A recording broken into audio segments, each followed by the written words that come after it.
You're special. Never forget that. That's what my grandmother whispered before she died. I didn't believe her. I was a broken omega camping in the woods because my pack threw me out. That night, a massive pack of wolves circled my tent. I thought I would die. Instead, their alpha stepped forward and claimed me. Chapter 1. The Plain Daughter. The Ashwood pack didn't celebrate when Vera was born. There were no howls of joy echoing through the valley. No feast prepared in honor of the alpha's newest child.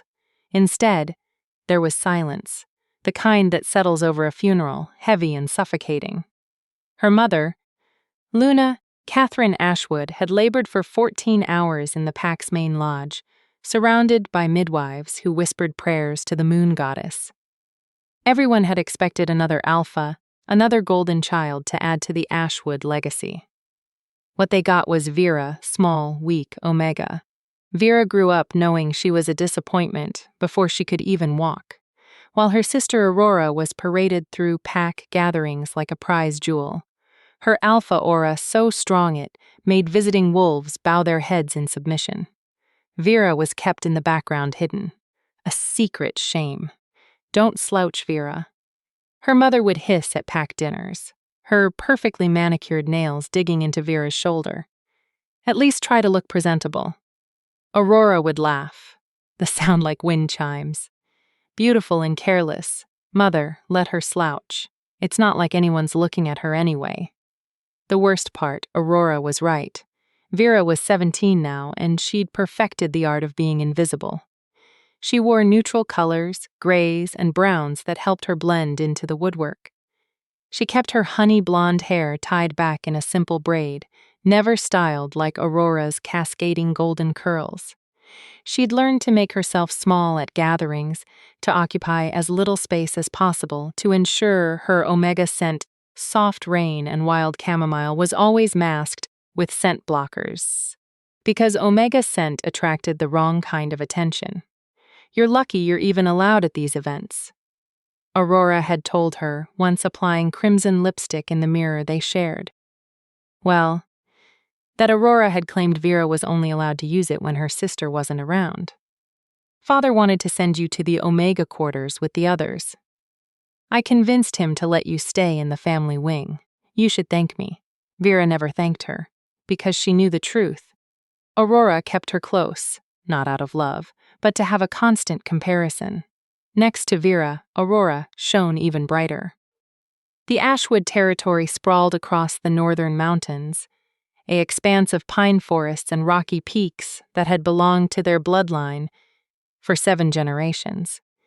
The pack lodge was built from ancient timber and stone, grand and imposing, with the Alpha's family quarters occupying the entire 3rd floor. Vera's room was the smallest, barely larger than a closet, tucked at the end of the hall near the servant stairs. Aurora's suite was 4 times the size, with floor-to-ceiling windows overlooking the valley. You don't need much space. Her mother had said when Vera was 12, watching as servants moved her belongings to the smaller room. It's not like you'll be inheriting anything. This is temporary until you're placed. Placed. The word every Omega feared.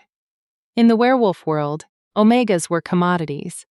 They were married off to strengthen alliances, given to powerful alphas as mates, whether they wanted it or not. They had no choice, no voice. The moon goddess had cursed them with biology that made them weak during heats, vulnerable, dependent. Vera had just experienced her first heat 6 months ago. It had been hell 3 days of fever and pain and desperate need that made her want to claw her own skin off. She'd locked herself in her tiny room, biting down on her pillow to muffle the whimpers. No one checked on her, not her mother, not Aurora, not even her father. When it was over, when she'd finally emerged pale and shaking, her father had summoned her to his study. Alpha Richard Ashwood was a mountain of a man 6'5", broad-shouldered, with silver streaking through his dark hair. His presence was suffocating. When he looked at Vera, his steel-gray eyes held nothing but disappointment. "You're of age now," he'd said, not bothering with pleasantries. "I've received 3 offers for your hand. 2 from neighboring packs, 1 from the Crescent Valley pack down south. Vera's heart had dropped into her stomach. "Father, you don't speak unless I ask you a question." His voice was ice. "I'll be reviewing the offers over the next few months. Whichever alliance benefits the Ashwood pack most, that's where you'll go." "Understood?"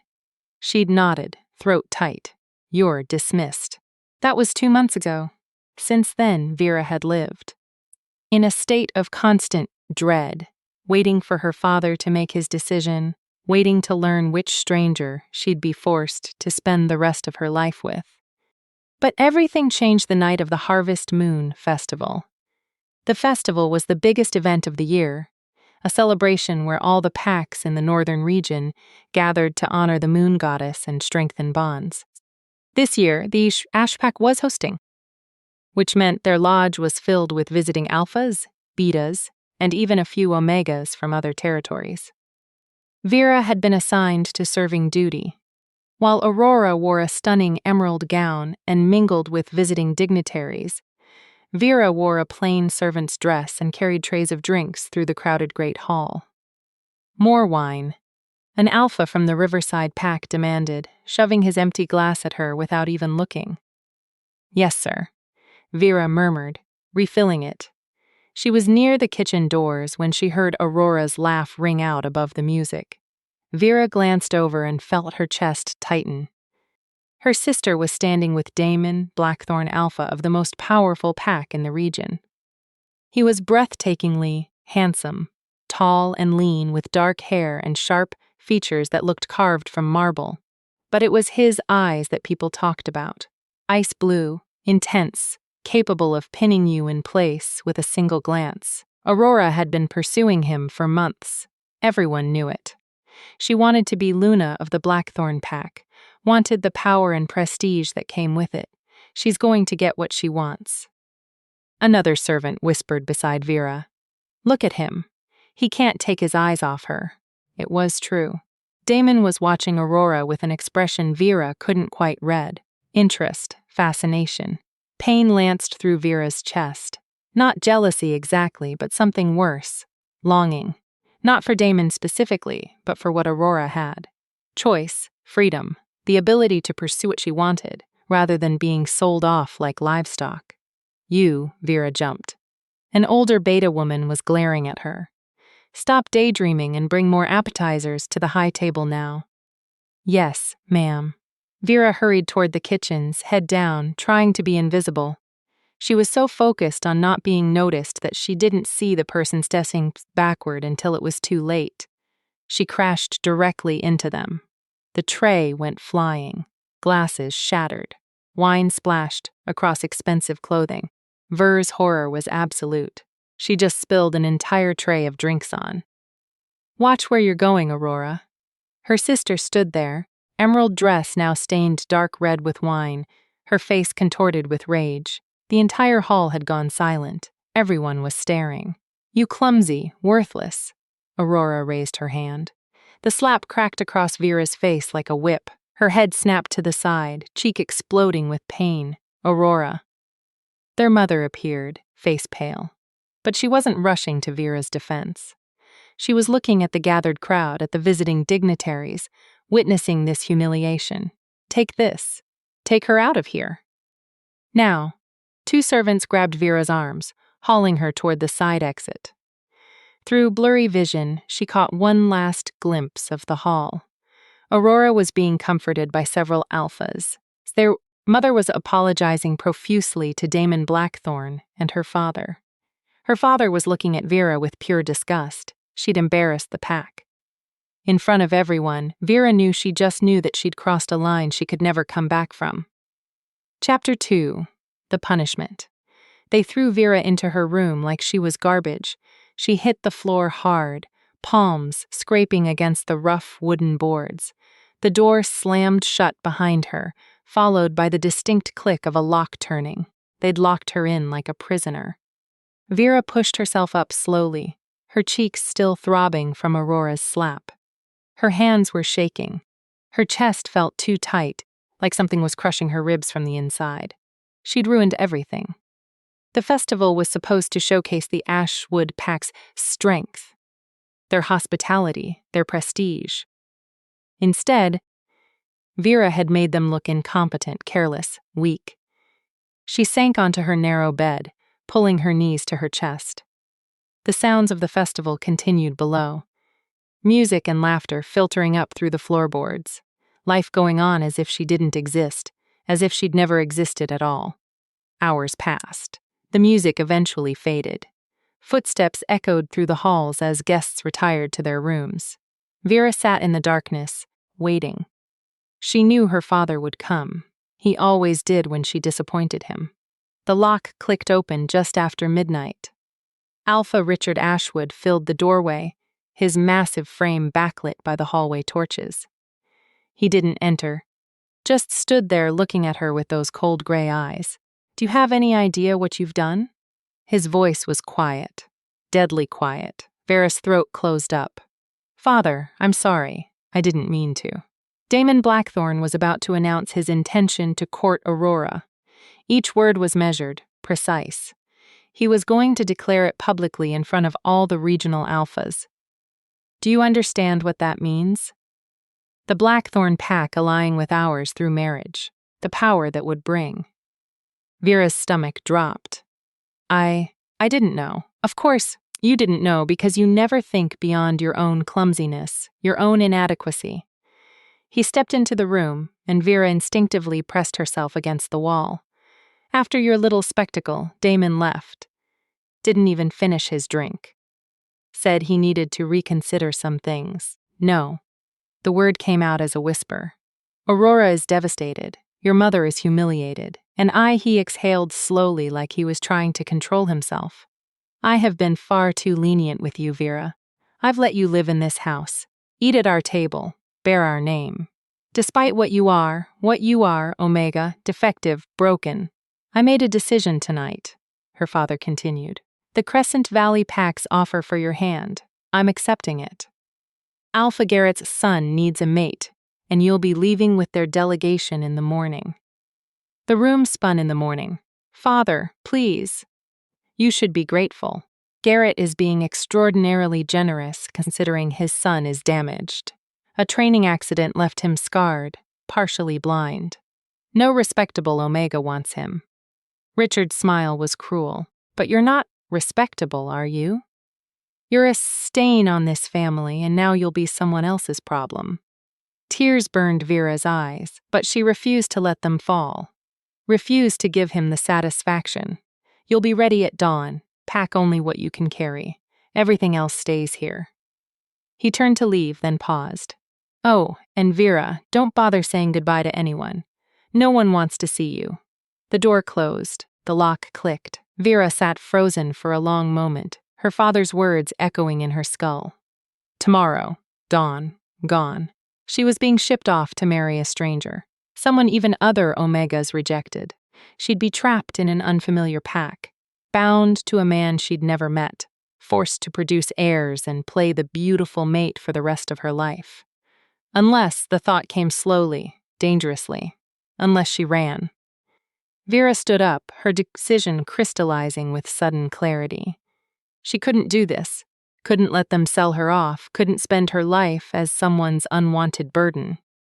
If she was going to be broken and worthless anyway, she might as well be broken and worthless on her own terms. She moved quickly, quietly. Her room had a window small, but she was smaller. She pulled out a canvas bag from under her bed and started packing. Spare clothes, a water canteen, matches, a hunting knife her grandmother had given her years ago. Not much, but it would have to be enough. The lodge was silent now. Everyone asleep after the festival. Vera cracked open her window, wincing at the slight creak. Cold night air rushed in, carrying the scent of pine and distant rain. 3 stories up, too high to jump safely. But there was a drain pipe running down the side of the building, just a few feet to the left if she could reach it. Vera climbed onto the windowsill, bag slung across her back. "Don't look down. Just don't look down." She stretched out her arm, fingers grasping for the pipe. Almost got it. She swung her body weight over, feet scrambling for purchase against the stone wall. The pipe groaned under her weight, but held. Vera began climbing down, inch by inch, her heart hammering so hard she thought it might burst from her chest. Halfway down, her foot slipped. She bit back a scream as she slid several feet, the rough metal scraping her palms raw, but she managed to catch herself, clinging desperately to the pipe. Breathe. Just breathe. Finally, her feet touched ground. Vera dropped into a crouch, scanning the darkness. The main lodge was behind her, windows dark. The pack borders were to the east, guarded by patrol wolves who ran the perimeter every night.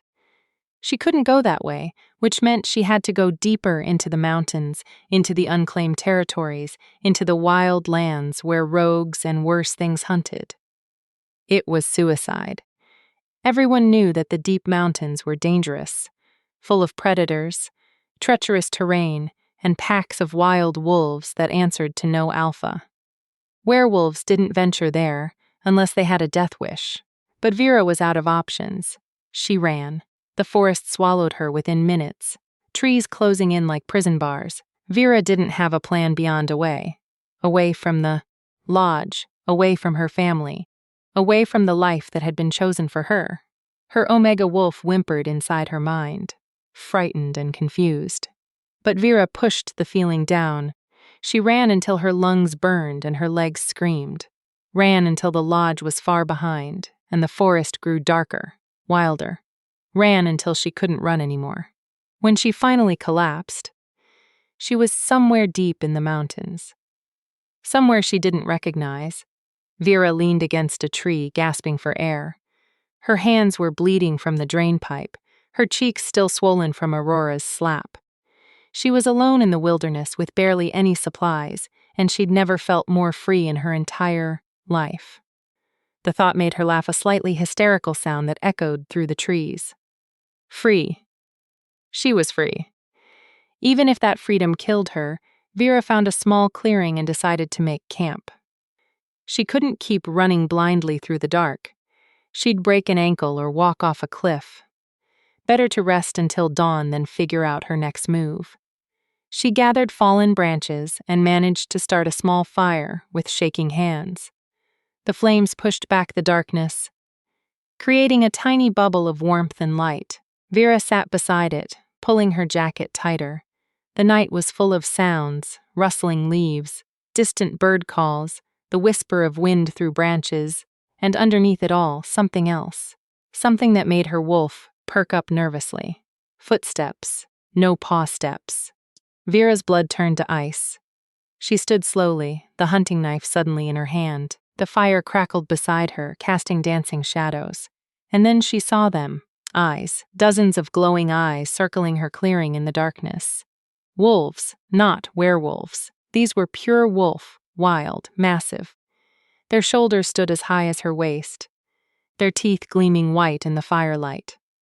There were so many of them, forming a perfect circle around her camp. Vera's knife felt pathetically small in her hand. The wolves didn't attack. They just watched, waiting, and then the circle parted. Something was moving through the pack.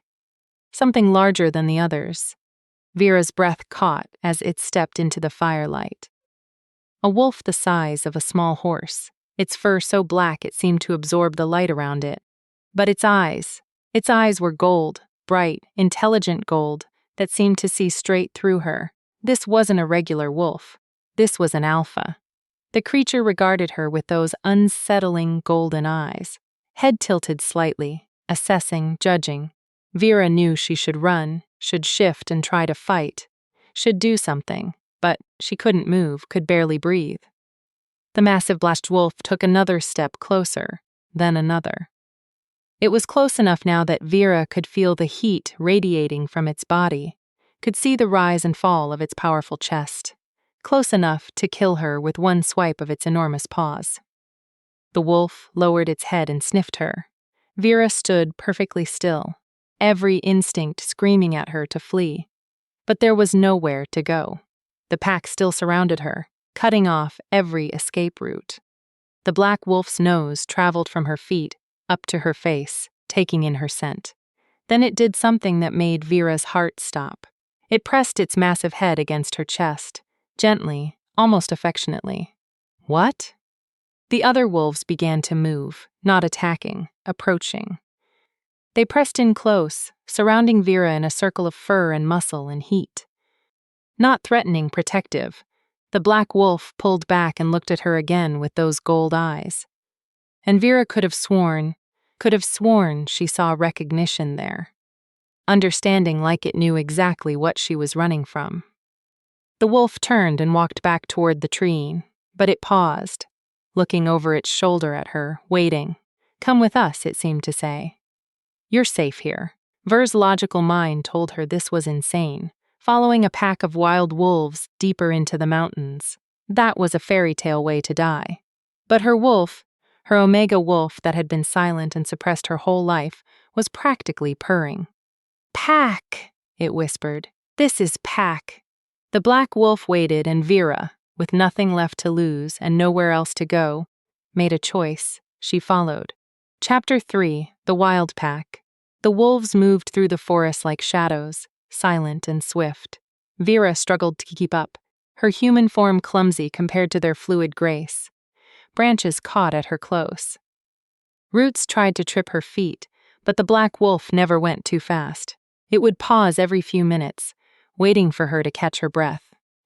Those golden eyes patient and eerily intelligent. The other wolves formed a protective formation around her.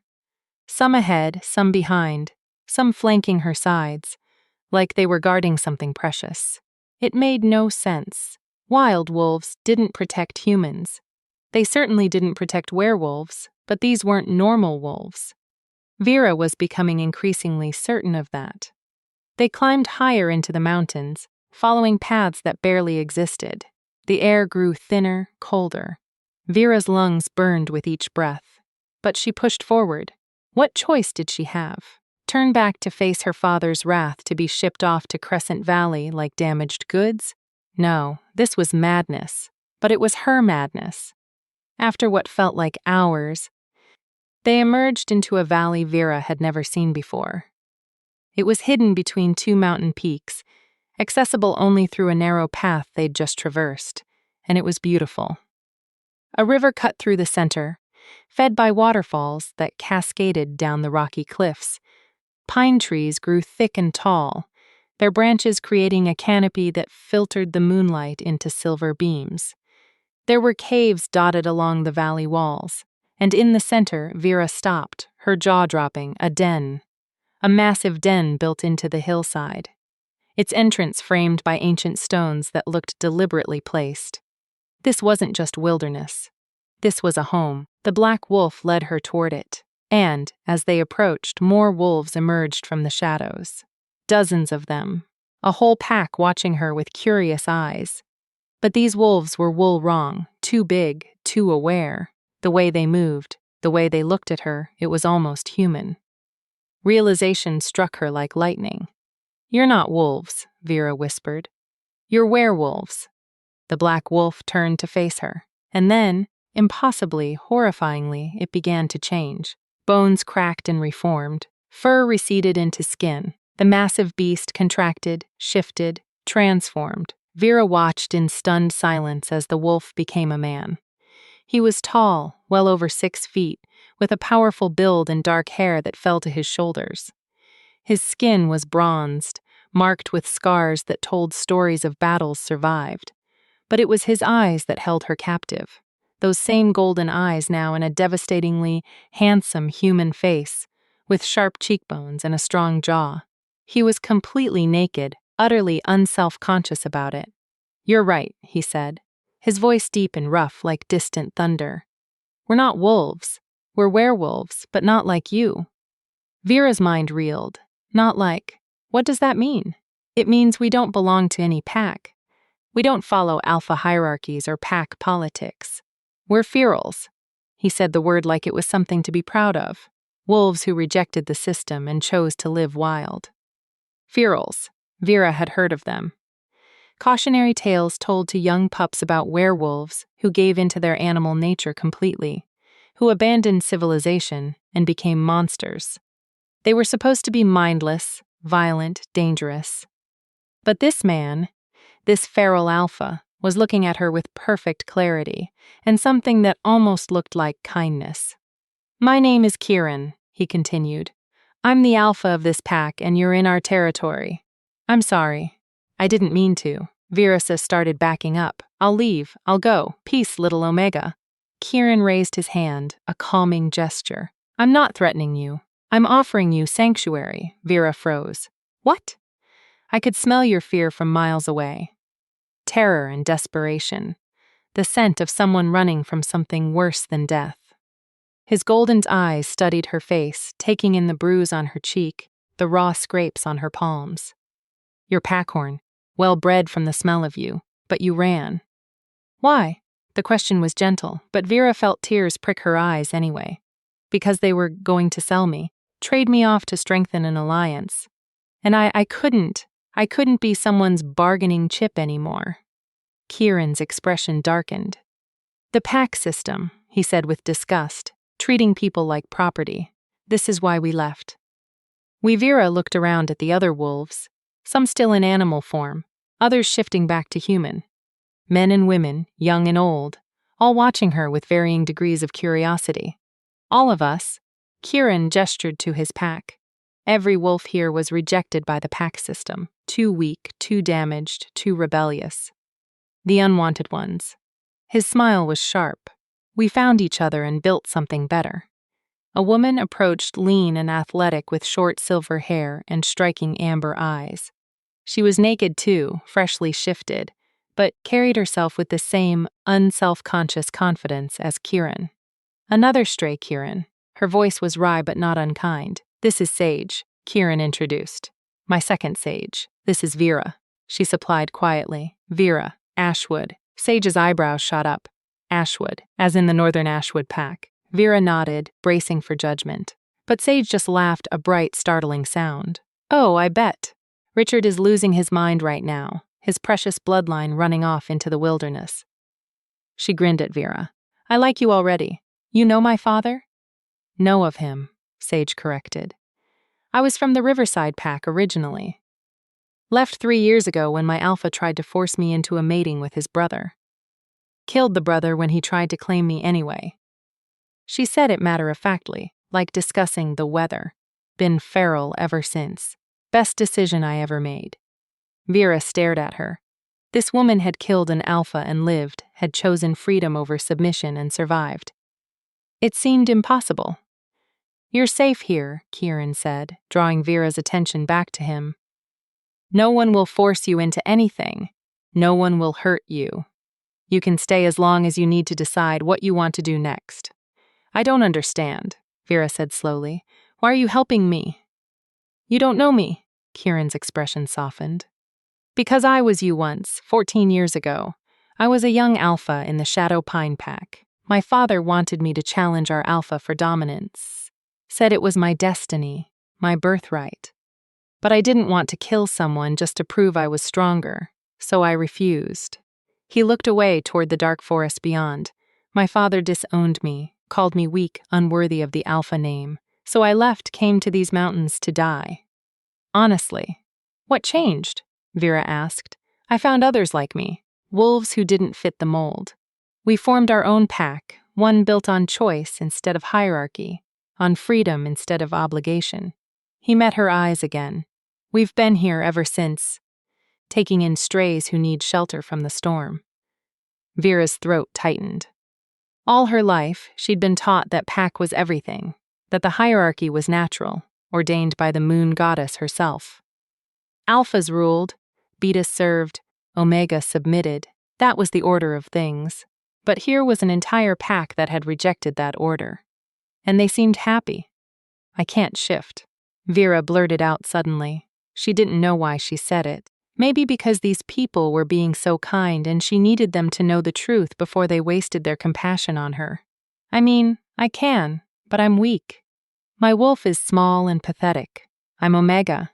I'm valuable." Kieran interrupted firmly.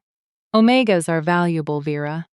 Not because of what the packs say, breeding stock and alliance tools, but because Omega energy is what holds a pack together.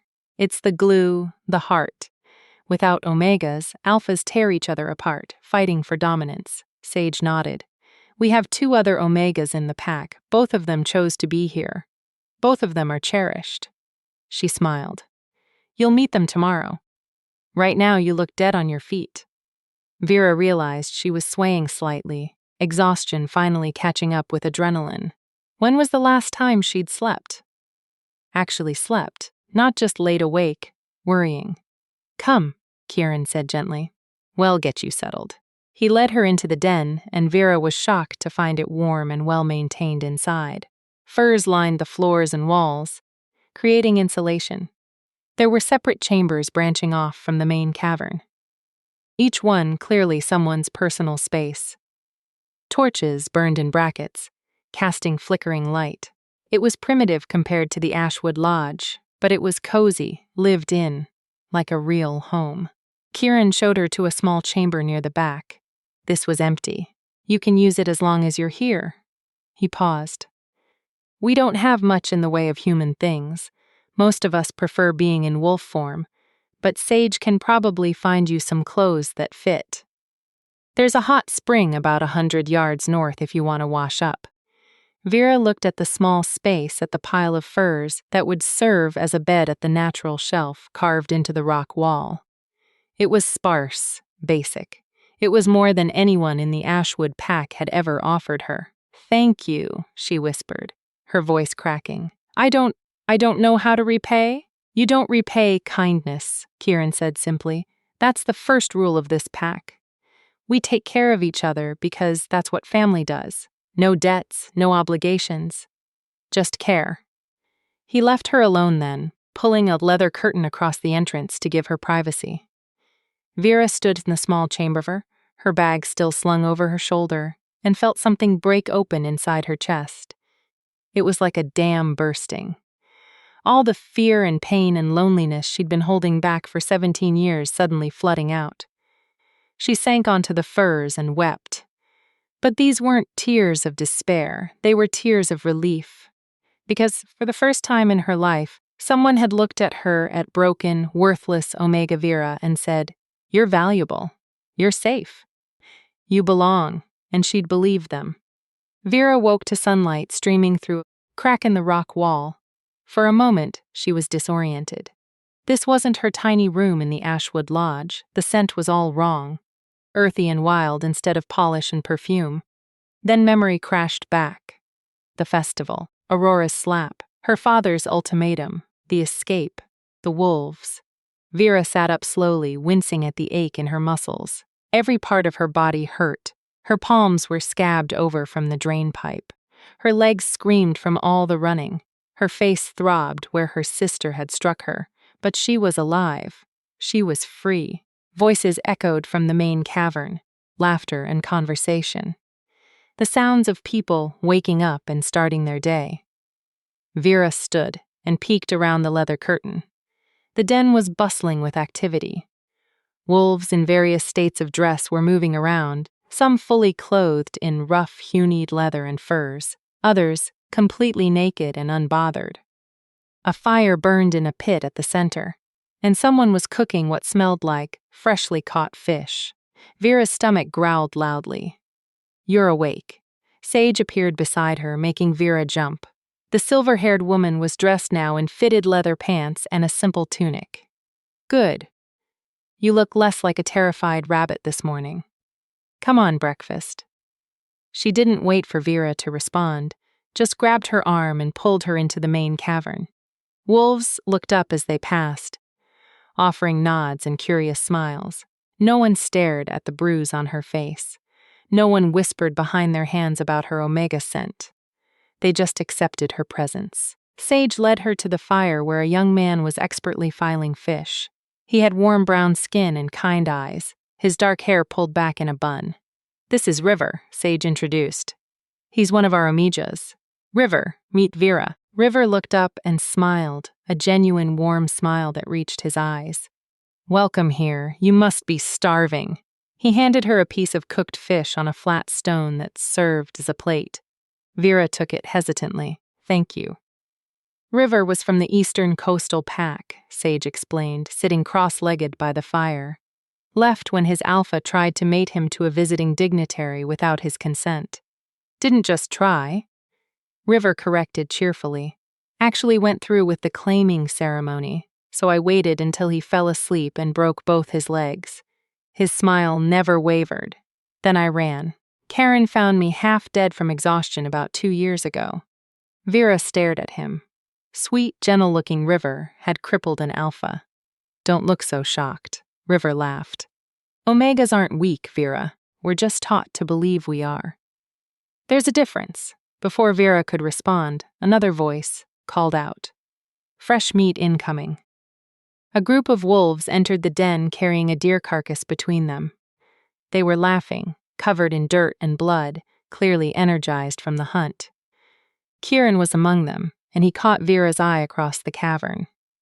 He inclined his head slightly, a greeting, an acknowledgement. Vera felt her cheeks flush and quickly looked away.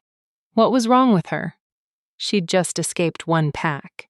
She shouldn't be feeling whatever this fluttering sensation was. He's single, you know, Sage said quietly beside her, amusement in her voice. I wasn't. Relax. I'm teasing.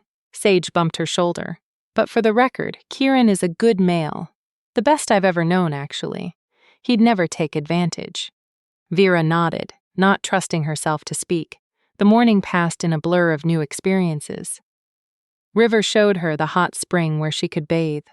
Sage found her clothes that actually fit soft leather pants and a wool tunic that was warm without being restrictive.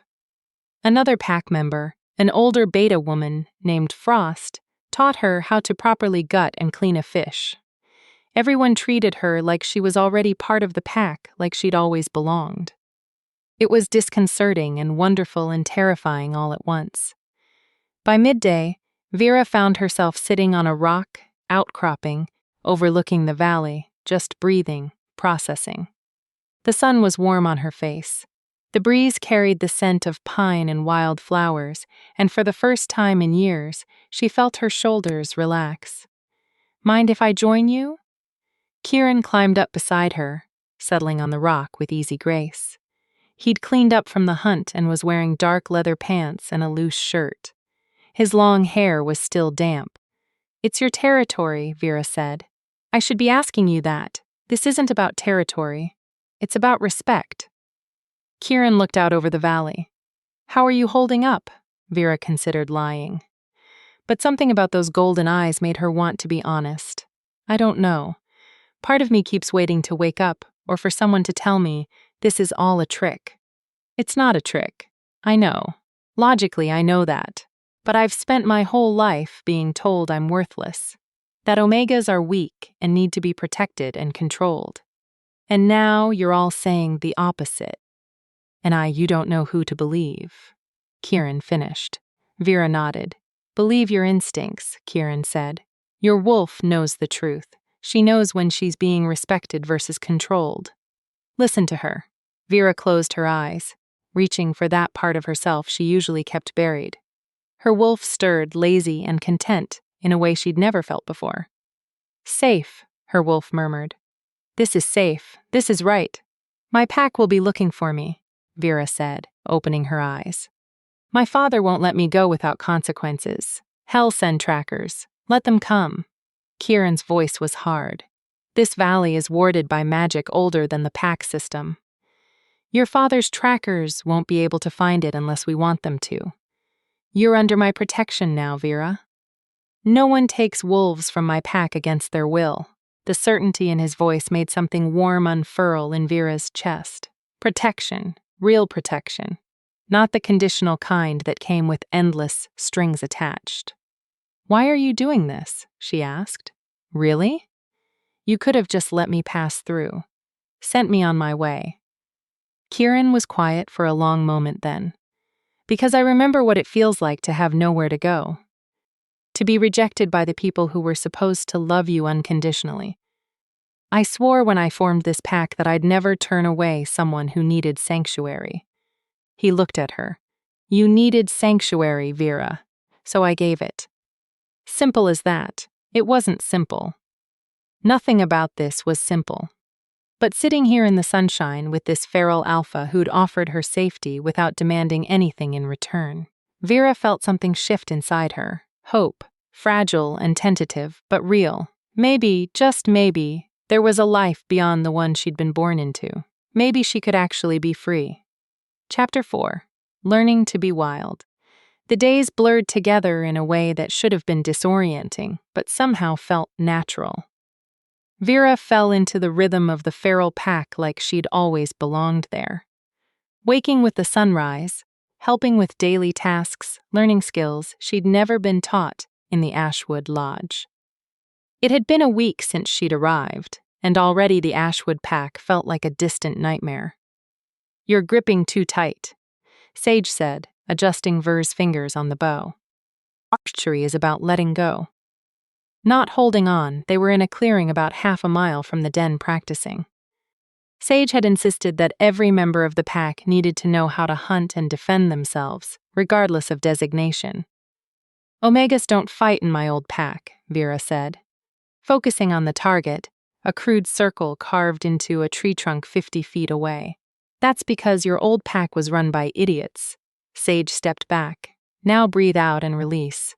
Vera exhaled slowly and let the arrow fly. It wobbled through the air and struck the tree. Not the target, but at least she'd hit something better. Sage clapped her on the shoulder. "Last week you couldn't even draw the bow ring." Progress. Pride bloomed warm in Vera's chest. Such a small thing hitting a tree with an arrow, but it felt monumental, like proof that she was capable of more than she'd been told.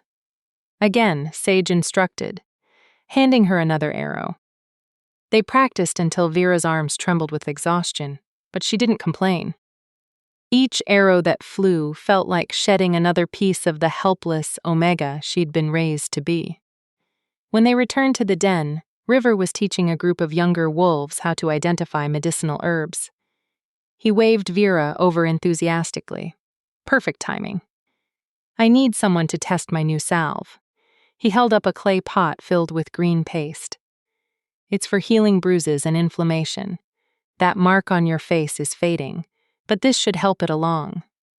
Vera touched her cheek self-consciously. The bruise from Aurora's slap had yellowed at the edges, but it was still visible. A reminder of who she'd been, what she'd escaped. River dipped his fingers in the salve and gently applied it to her face. His touch was careful, professional. There should take the last of the swelling down by tomorrow. "Thank you," Vera said softly. "You didn't have to." "Yes, I did." River's warm eyes met hers. "We take care of our own here. That includes you, our own." The words settled over Vera like a blanket. She was part of something now, not just tolerated but wanted River. One of the younger wolves, a beta boy who couldn't be older than 16, spoke up nervously. "Can Omegas really be healers?" "My old pack said Omegas were only good for breeding," and looking pretty finished with a wry smile. The boy nodded, embarrassed. "That's what they want you to believe. But Omegas have always been healers, caregivers, the heart of the pack. We're naturally attuned to others' pain, which makes us excellent at treating it. The pack system just twisted that gift into a weakness." He turned to address all the young wolves. "Every designation has strengths. Alphas are natural leaders and protectors. Betas are adaptable and stable. Omegas are empathetic and nurturing. But those are tendencies, not limitations. An alpha can be a healer. A beta can be a leader. An omega can be a warrior." He glanced at Vera with a knowing smile. "Never let anyone tell you what you can't do based on what you were born as." The young wolves nodded, absorbing this lesson. Vera felt her throat tighten with emotion. This was what pack should have been all along. Teaching, supporting, empowering, not controlling. That evening, the entire pack gathered around the central fire for dinner. It had become Vera's favorite time of day, the moment when everyone came together to share food and stories. There was no hierarchy here, no high table where alphas sat above everyone else. Kieran ate beside the newest pack member with the same easy camaraderie he showed his second. Tell us a story, Frost, one of the younger wolves called out. The older beta woman smiled, her weathered face crinkling. All right, let me tell you about the moon goddess and the first wolf.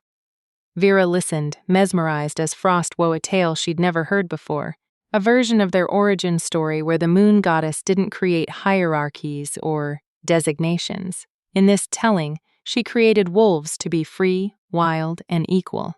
It was humans who'd later corrupted the gift with their need for order and control. Is that true? Vera whispered to Sage, who sat beside her. Sage shrugged. Who knows? The pack system has been around so long. Everyone's forgotten what came before. But I like Frost's version better. Makes more sense that we'd twist a blessing into chains ourselves. Very human of us. When the story ended, Kieran stood. We have a hunt planned for tomorrow. The deer population is moving south for winter, so it's our last chance for a good stalk before the cold really hits. I need volunteers. Hands shot up around the circle. Alphas, betas, even River raised his hand. Vera, Kieran's golden eyes found her across the fire. You've been training with Sage. You ready to join your first pack hunt? Every eye turned to her. Vera's instinct was to shrink back to make herself small and decline. Pack hunts in the Ashwood territory were alpha affairs. Omega stayed behind, safe and useless. But River's words echoed in her mind. Never let anyone tell you what you can't do based on what you were born as. And beneath that, her wolf stirred with eager energy. Hunt. Want to hunt? Want to run with pack? Vera lifted her chin. Yes, I'm ready. Kieran's smile was proud. Good, we leave at dawn. Vera barely slept that night, too anxious and excited. Her wolf was practically vibrating with anticipation, pushing at her skin like she wanted to burst free and run right now. Patience, Vera told her. Soon, when dawn finally broke, she was already awake and dressed. The hunting party gathered outside the den, 12 wolves in total, including Kieran, Sage, River, and several others Vera had gotten to know over the past week. The rules are simple. Kieran addressed them in the pre-dawn darkness. We move as one. The goal is to separate a deer from the herd and take it down cleanly. No unnecessary suffering. We take what we need, nothing more. And we thank the prey for its sacrifice. Understood? Everyone nodded. Then shift. Let's run. The pack erupted into transformation. Bones cracked and reformed. Skin rippled and sprouted fur. Within moments, 12 wolves stood where humans had been. Vera had never shifted in front of others before. In the Ashwood pack, she'd always hidden away during transformations, ashamed of her small, weak wolf form. But here, no one was watching her with judgment. They were focused on the hunt ahead. She let go. The change swept through her like a wave. Painful but exhilarating. Her bones shortened and reshaped. Her muscles compressed and restructured. Fur sprouted across her skin in shades of honey, gold, and cream. In seconds, she stood on 4 legs instead of 2. Her wolf form was small compared to the others, barely reaching Kieran's shoulder. But she felt powerful, connected to the earth beneath her paws, to the wind carrying 1,000 scents, to the pack surrounding her with warm, welcoming energy. Kieran, massive and black as midnight approached, and touched his nose to hers, a greeting, an acceptance. Then he threw back his head and howled. The pack answered, voices rising in a chorus that echoed through the mountains, and Vera, for the first time in her life, added her voice to the song. Her howl was higher, softer than the others, but it blended perfectly with the harmony. This was what she'd been missing. This connection, this belonging. Run. Kieran's mental voice touched her mind. Pack bonds allowed limited communication in wolf form, and apparently the feral pack's bonds were strong. Stay close. Trust your instincts. Then they were moving. The pack flowed through the forest like liquid shadow, silent and coordinated. Vera ran in the middle of the formation, protected, but not coddled. Her smaller size actually worked to her advantage. She could dart between trees and under branches that the larger wolves had to go around. The scent of deer hit her nose like a physical thing. Fresh close there. Sage's voice echoed in her mind. 200 weed ahead of 8. We take the old buck at the rear. He's limping. The pack adjusted course smoothly. Vera's heart pounded with exhilaration as they closed the distance. She could see the deer now through the trees.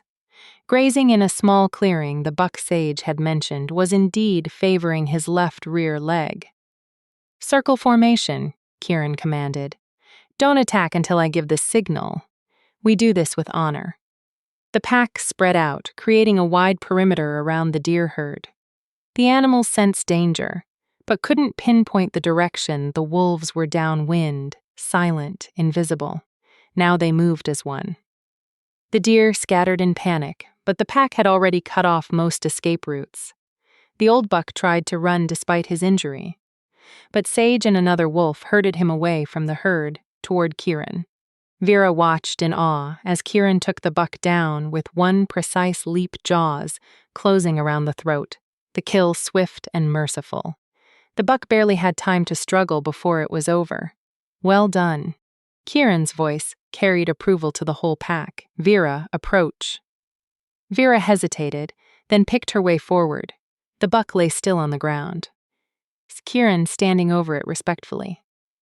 "Place your paw on its shoulder," he instructed. "Thank it for feeding the pack." "This is our way," Vera did as she was told, pressing her small paw against the deer's warm shoulder. In her mind, she whispered, "Thank you for your sacrifice. We won't waste what you've given us." She felt Kieran's approval like warm sunshine. "Good, you understand." The journey back to the den was triumphant. The pack took turns carrying the buck, working together to bring their prize home. Vera helped as best she could, her smaller jaws gripping the deer's leg as she pulled alongside River. "You did well for your first hunt." River's voice touched her mind, warm with pride. "I was terrified my first time, hid behind Kieran the whole chase." "Really?" Vera couldn't imagine brave, confident River being scared of anything. "Really, being Omega doesn't mean we're naturally brave. We just learn to fake it until it's real." His mental voice carried humor. "You're learning faster than I did." When they returned, the pack worked together to process the deer. Kieran showed Vera how to properly butcher the meat. Which parts were best for immediate cooking versus preservation? Nothing was wasted. The hide would be cured for clothing, the bones used for tools, even the organs carefully harvested. "This is respect," Kieran explained as they worked. His hands were bloodied but gentle. "Taking a life to sustain our own is necessary, but we honor the sacrifice. We use everything, waste nothing, and we're grateful." It was so different from the Ashwood pack where hunting was sport, where alphas would kill for the thrill and leave carcasses to rot as displays of dominance. "You're thinking about your old pack," Kieran observed, reading her expression. Vera nodded. "They never taught me any of this. I wasn't allowed on hunts, wasn't allowed to learn butchering or tracking or any survival skills. I was just decorative, useless." "You were never useless." Kieran's golden eyes were fierce. "They made you dependent so you'd be easier to control. That's what the pack system does. It takes natural gifts and perverts them into weaknesses. Makes Omegas helpless so they'll accept being property." His anger on her behalf made Vera's chest tight. "Is that why you left? Because you saw through the system?" "Partly." Kieran was quiet for a moment, his hands still working. "But mostly I left because I refused to kill my best friend to prove I was alpha enough. The pack system demands constant dominance challenges, constant violence to maintain hierarchy. I was tired of it, tired of watching good wolves die for pride." "What happened to your friend?" "He's alpha of the Shadow Pine Pack now. We don't speak. Me leaving was seen as betrayal, but I hear he's doing well. Better than I could have probably. He actually wanted the position." Kieran glanced at her. "Not everyone is suited for the life they're born into, Vera. There's no shame in wanting something different." "I used to think there was something wrong with me," Vera admitted quietly. "For not wanting what I was supposed to want. For dreaming about running away instead of accepting my fate." There's nothing wrong with wanting freedom. That's the most natural thing in the world. They worked in comfortable silence after that, side by side, until the deer was fully processed and the meat hanging to dry. That night, the pack feasted on fresh venison. Vera ate until she was pleasantly full, surrounded by wolves who laughed and told stories and included her in every conversation. She was part of something real here, something good. As the fire died down and pack members drifted off to sleep, Vera found herself alone by the embers with Kieran. He was carving something from a piece of antler, one of the points from today's buck. "What are you making?" she asked. "A pendant for you?" He held it up. A small disc with a crescent moon carved into the surface. It's tradition in our pack. When someone completes their first successful hunt, they get a token to commemorate it. Ver's breath caught. "You don't have to. I want to." Kieran threaded a leather cord through the hole he drilled in the pendant and held it out. "May I?" Vera nodded, unable to speak. Kieran stood and moved behind her, gently lifting her braid to fasten the pendant around her neck.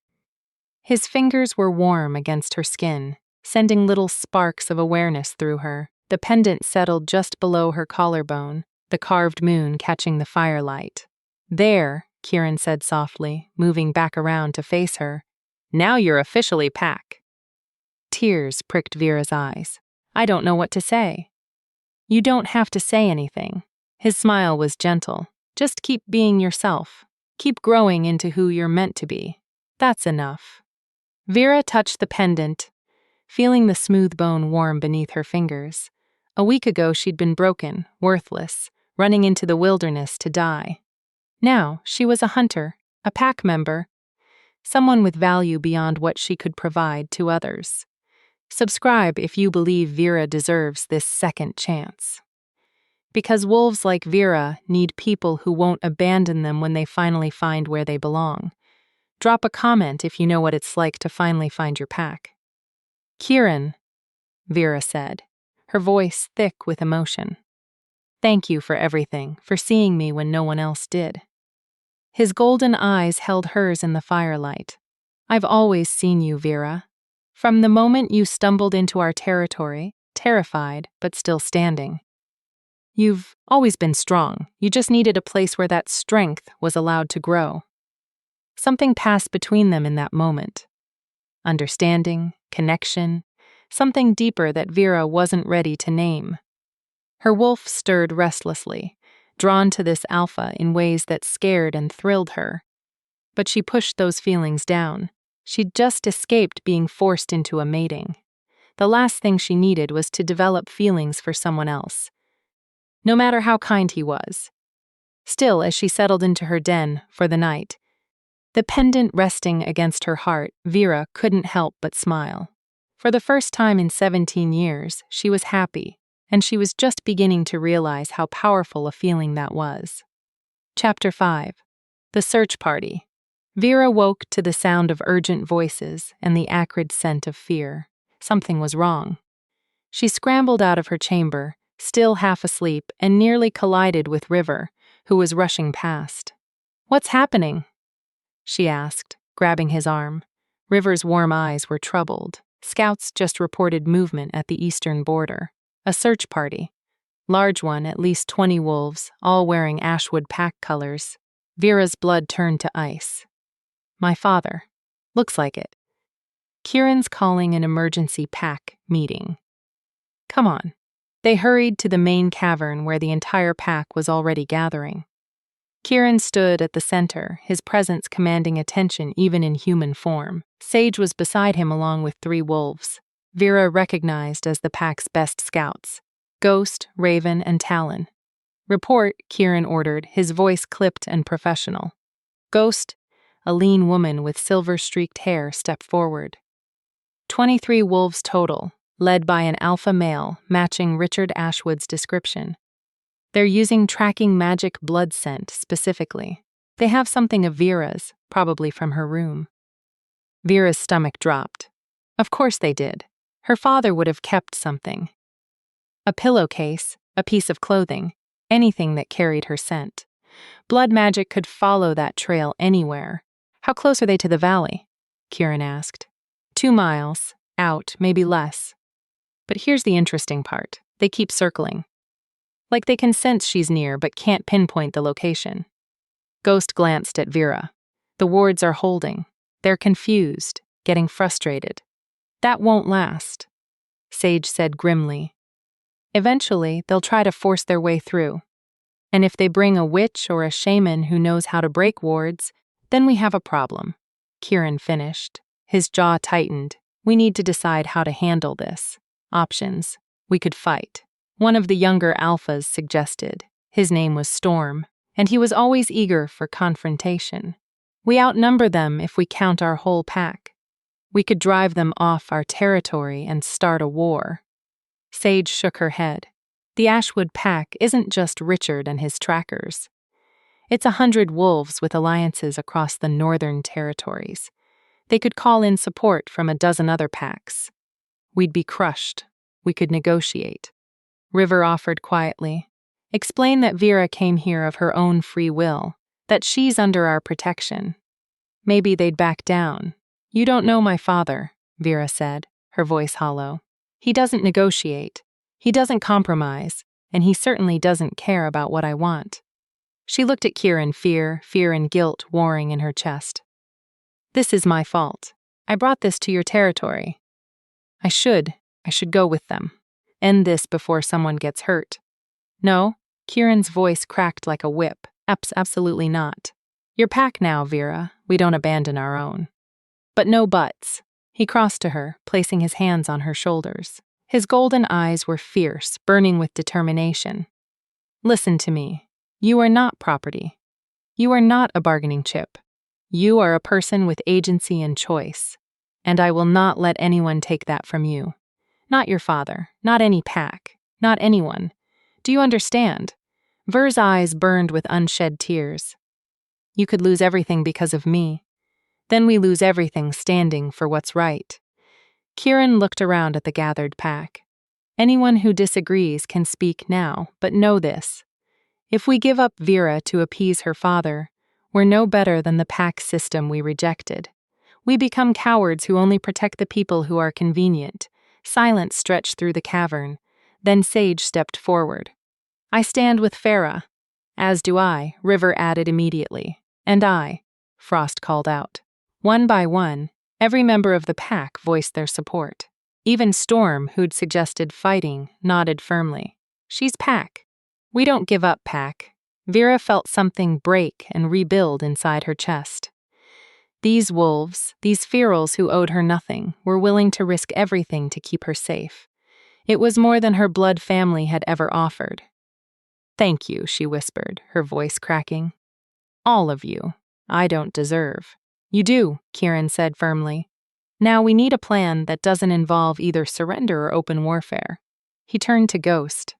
How long before they try to breach the wards? Hard to say. Could be hours, could be days. Depends on if they brought someone who can sense magic. We have to assume they did. Richard Ashwood didn't become alpha by being unprepared. Kieran paced, his tactical mind clearly working. Sage, take a team and reinforce the wards.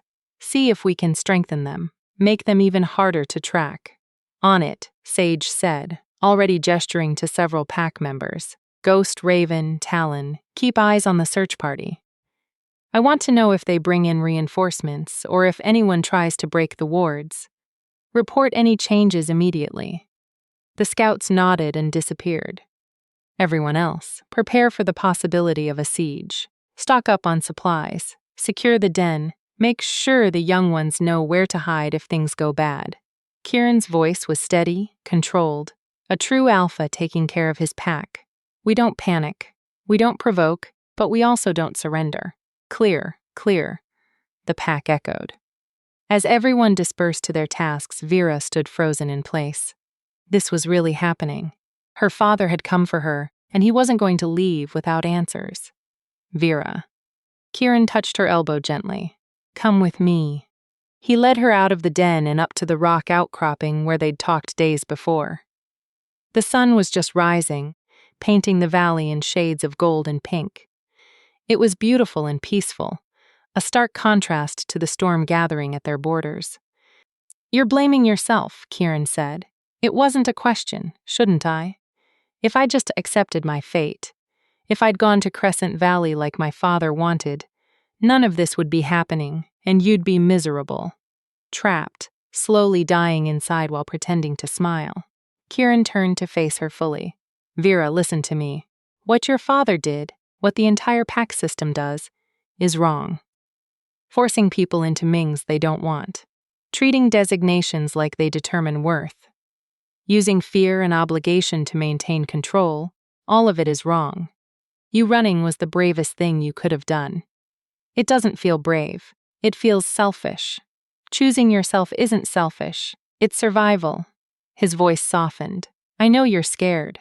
I know you feel guilty. But you have to understand this confrontation was always going to happen. The pack system and wolves like us were fundamentally opposed. We represent everything they fear: freedom, choice, rejection of their authority. Eventually, they were always going to try to bring us to heel. So, I'm just the excuse they needed. You're the catalyst, maybe, but not the cause." Kieran looked out over the valley. "I've been expecting something like this for years.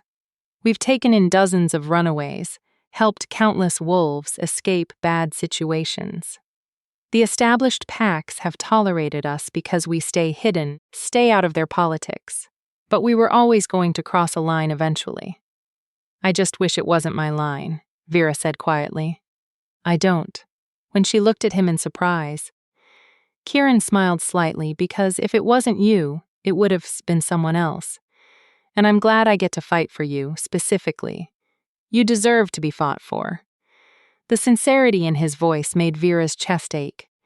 How did he do that? Make her feel valuable with just a few words when 17 years of her life had taught her she was worthless? "What if they breach the wards?" she asked. "What if they get through? Then we deal with it together." Kieran's golden eyes held hers. "But Vera, I need you to promise me something. No matter what happens, no matter how bad it looks, don't sacrifice yourself to save us. Don't go with them thinking it'll make things better. It won't. It'll just teach them that threatening the people you love is an effective strategy." "The people I love." Ver's heart stuttered. "Your pack." Kieran clarified, though something in his expression made her wonder if he meant something more. "Promise me, Vera. You won't give up." Vera thought about her grandmother's words, whispered so long ago. "You're special." Vera, never forget that. At the time, she'd thought it was a comforting lie. But maybe her grandmother had seen something Vera was only now beginning to understand. She wasn't broken. She was just born into a system designed to make her feel that way. "I promise," Vera said. "I won't give up."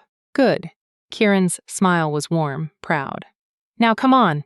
Let's go help Sage with those wards. You might be surprised what an Omega can do with protective magic." The next several were a flurry of activity. Sage taught Vera how to weave her energy into the existing wards. Apparently, Omega energy was particularly good for protective magic because it focused on nurturing and preservation rather than force. Think of it like you're wrapping the valley in a blanket. Sage instructed as they stood at one of the ward anchors, an ancient stone covered in carved symbols. "You want to hide it. Keep it safe. Channel that feeling into the stone." Vera placed her hands on the rock and reached for her wolf. Usually, she suppressed her Omega nature, the instinct to protect and care for others. But now, she let it flow freely, pouring that energy into the ward. The stone warmed beneath her palms. The carved symbols began to glow with soft golden light. "Yes," Sage laughed. "Moon's mercy. You're a natural.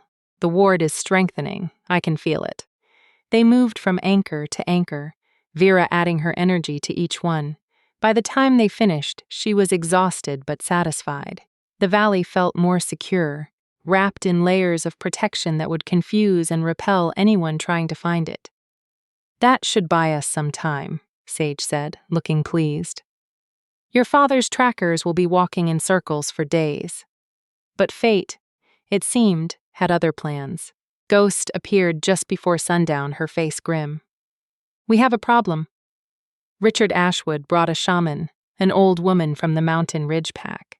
She started performing a breaking ritual. Kieran, who'd been organizing supply stores, went very still. "How long until the wards fall with Vera's reinforcement?" "Maybe 2 days, 3 if we're lucky." Ghost's silver eyes were troubled. "But Kieran, there's something else." "The shaman, she's calling on blood magic, ancient stuff. She's not just trying to break the wards, she's trying to compel Vera to come to them." Vera felt the blood drain from her face. "Compel me. Blood magic uses familial bonds," River explained, appearing beside them with his herb basket.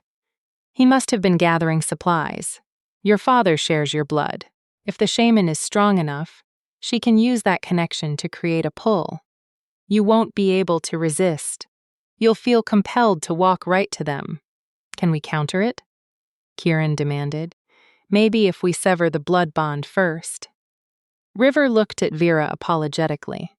"But that's complicated and painful.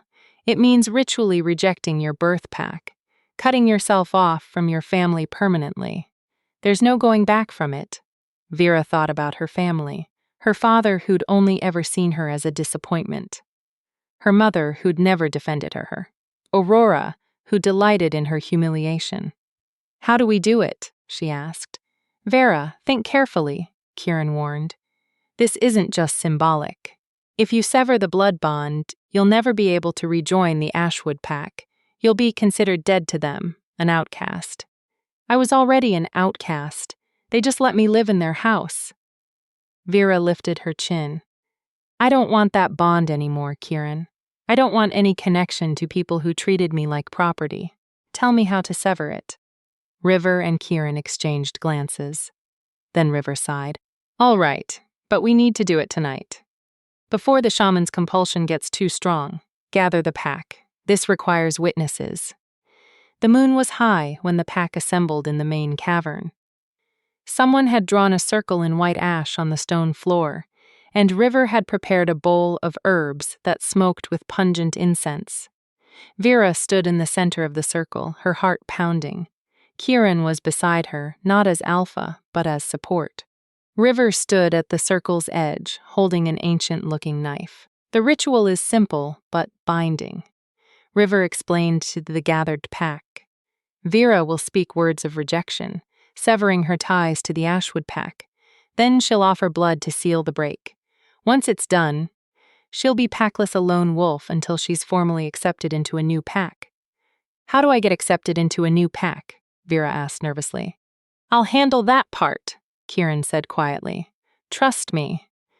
River began chanting in the old tongue, the language that predated modern packs used only few of the most sacred rituals. The words washed over Vera like water, and she felt something stir in her blood. The bond to her birth pack, thin and frayed as it was, suddenly became visible to her inner senses. "Speak the words," River instructed. "Say I, Vera Ashwood, reject the pack of my birth. I sever the bonds of blood and obligation. I walk away from those who never valued me by my will and the moon's witness. I am free." Vera took a deep breath. This was it, the point of no return. "I, Vera Ashwood, reject the pack of my birth." Her voice rang clear through the cavern. "I sever the bonds of blood and obligation.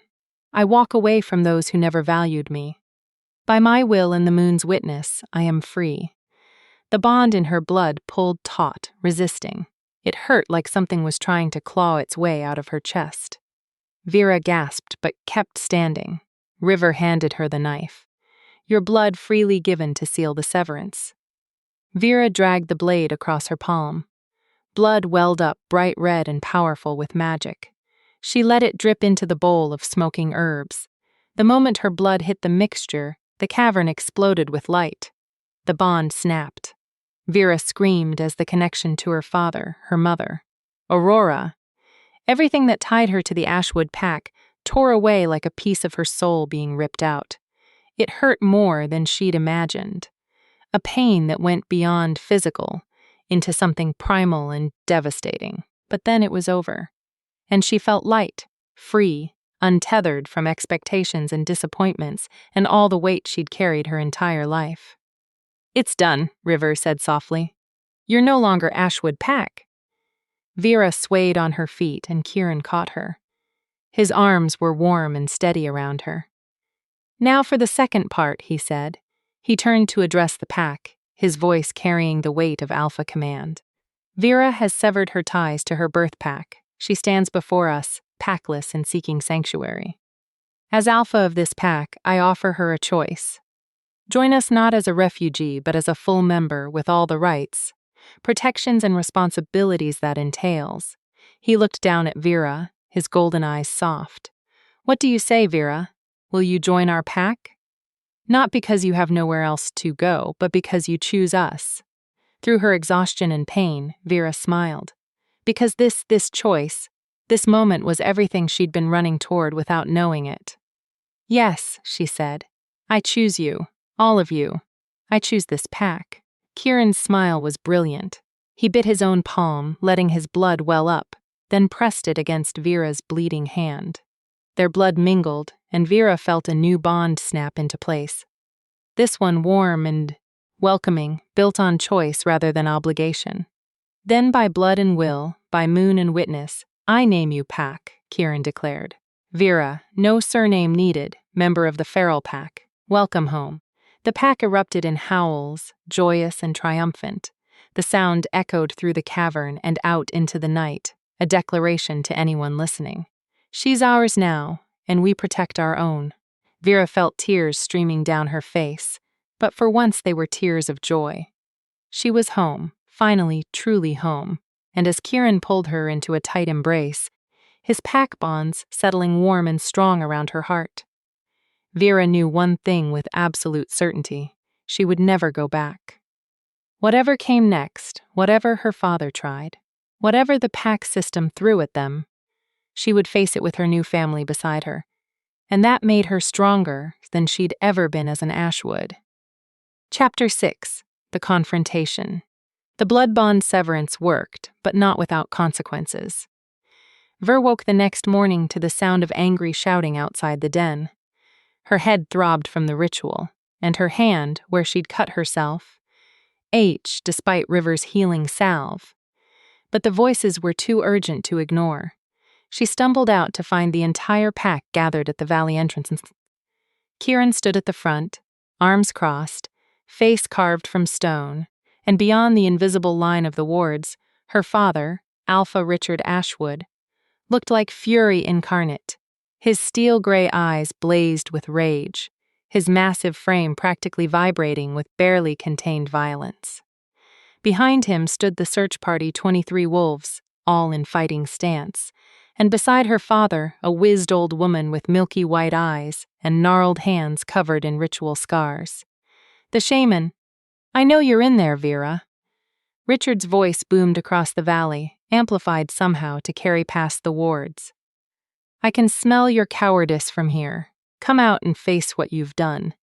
Vera's legs nearly gave out. Even severed from the blood bond, her father's alpha command still carried weight, years of conditioning, making her want to obey, to submit, to make herself small and apologize. But then Kieran's hand found hers, warm and grounding. His pack bond pulsed with steady reassurance. "You don't owe him anything. You're safe. I've got you." "Don't respond," Kieran murmured. "He's trying to provoke a reaction." "How did he get this close?" Sage demanded, appearing beside them. The wards should have kept them miles away. The old shaman smiled, revealing blackened teeth. "Blood calls to blood, alpha of strays." The girl's severance ritual. It lit up the valley like a beacon. "We followed the magic signature right to your doorstep." Her voice was raspy, ancient. "She can run from her pack, but she cannot run from what she is." Vera is not the girl Kieran called back, his voice carrying alpha authority that made even some of Richard's wolves flinch. "She has a name, and she's under my protection now by her own choice. She severed ties to your pack legally and ritually. You have no claim on her." Richard's laugh was harsh. "Legal? You speak of pack law while harboring runaways and rejects. You're nothing but a collection of failures playing at being wolves. You have no authority here. Neither do you, Sage shot back. This is neutral territory, unclaimed land.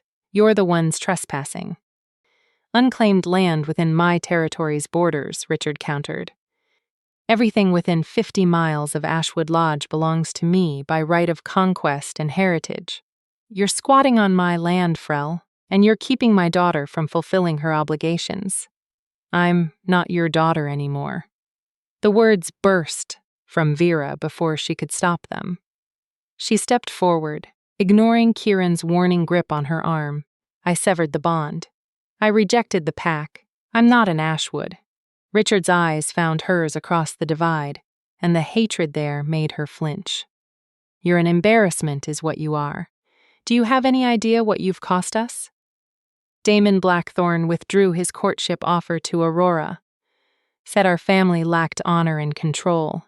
Your sister's future destroyed because of your selfishness. My selfishness? Vera's voice rose. You were going to sell me to a stranger, force me into a mating with someone I'd never met. Just to strengthen an alliance. How is refusing that selfish? Because that's what Omegas do, Richard roared. They serve the pack. They sacrifice for the greater good. But you've always been defective, weak, just like your grandmother, who filled your head with ridiculous notions of choice and freedom. The mention of her grandmother made something crack in Vera's chest. Don't you dare speak about her. She was worth 10 of you. She was a fool who died alone because she rejected her mate bond. Richard spat just like you're. Going to die alone, Vera. Packless, mateless, worthless. Is that really the future you want? It's better than being your property, Vera shouted back, tears streaming down her face. At least when I die, I'll die free. I'll die as myself, not as some alpha's broodmare or political tool. Richard's face contorted with rage. You ungrateful little. He lunged forward, hitting the ward line with enough force to make the air shimmer and crack. The wards held, but barely. Vera could see the magic straining, warping under the pressure of Richard's alpha aura. The wards won't hold much longer, the shaman said conversationally. I've been working on them all night. And that little blood ritual weakened them further. Another hour, maybe 2, and they'll shatter like glass. She smiled at Kieran. Then what will you do, alpha of strays? Fight an alpha with twice your experience and 3 times your numbers? If I have to, Kieran replied, his voice deadly calm. Every wolf in my pack would rather die fighting than watch one of our own be dragged back into slavery. Slavery? Richard laughed bitterly. Is that what she told you? Poor little Vera, so oppressed in her comfortable room, with food and shelter, and the Ashwood name protecting her. She was privileged beyond measure, and she threw it away for what? To live in a cave with a bunch of rejects? To live with people who actually value her? Kieran shot back. People who see her as a person, not a commodity. You call it privilege, but I call it a prison. She wasn't living. She was surviving and barely. You don't know anything about my family. I know you hit her, Kieran interrupted, his voice dropping to something dangerous. I know her sister struck her in front of a crowd, and you did nothing to defend her.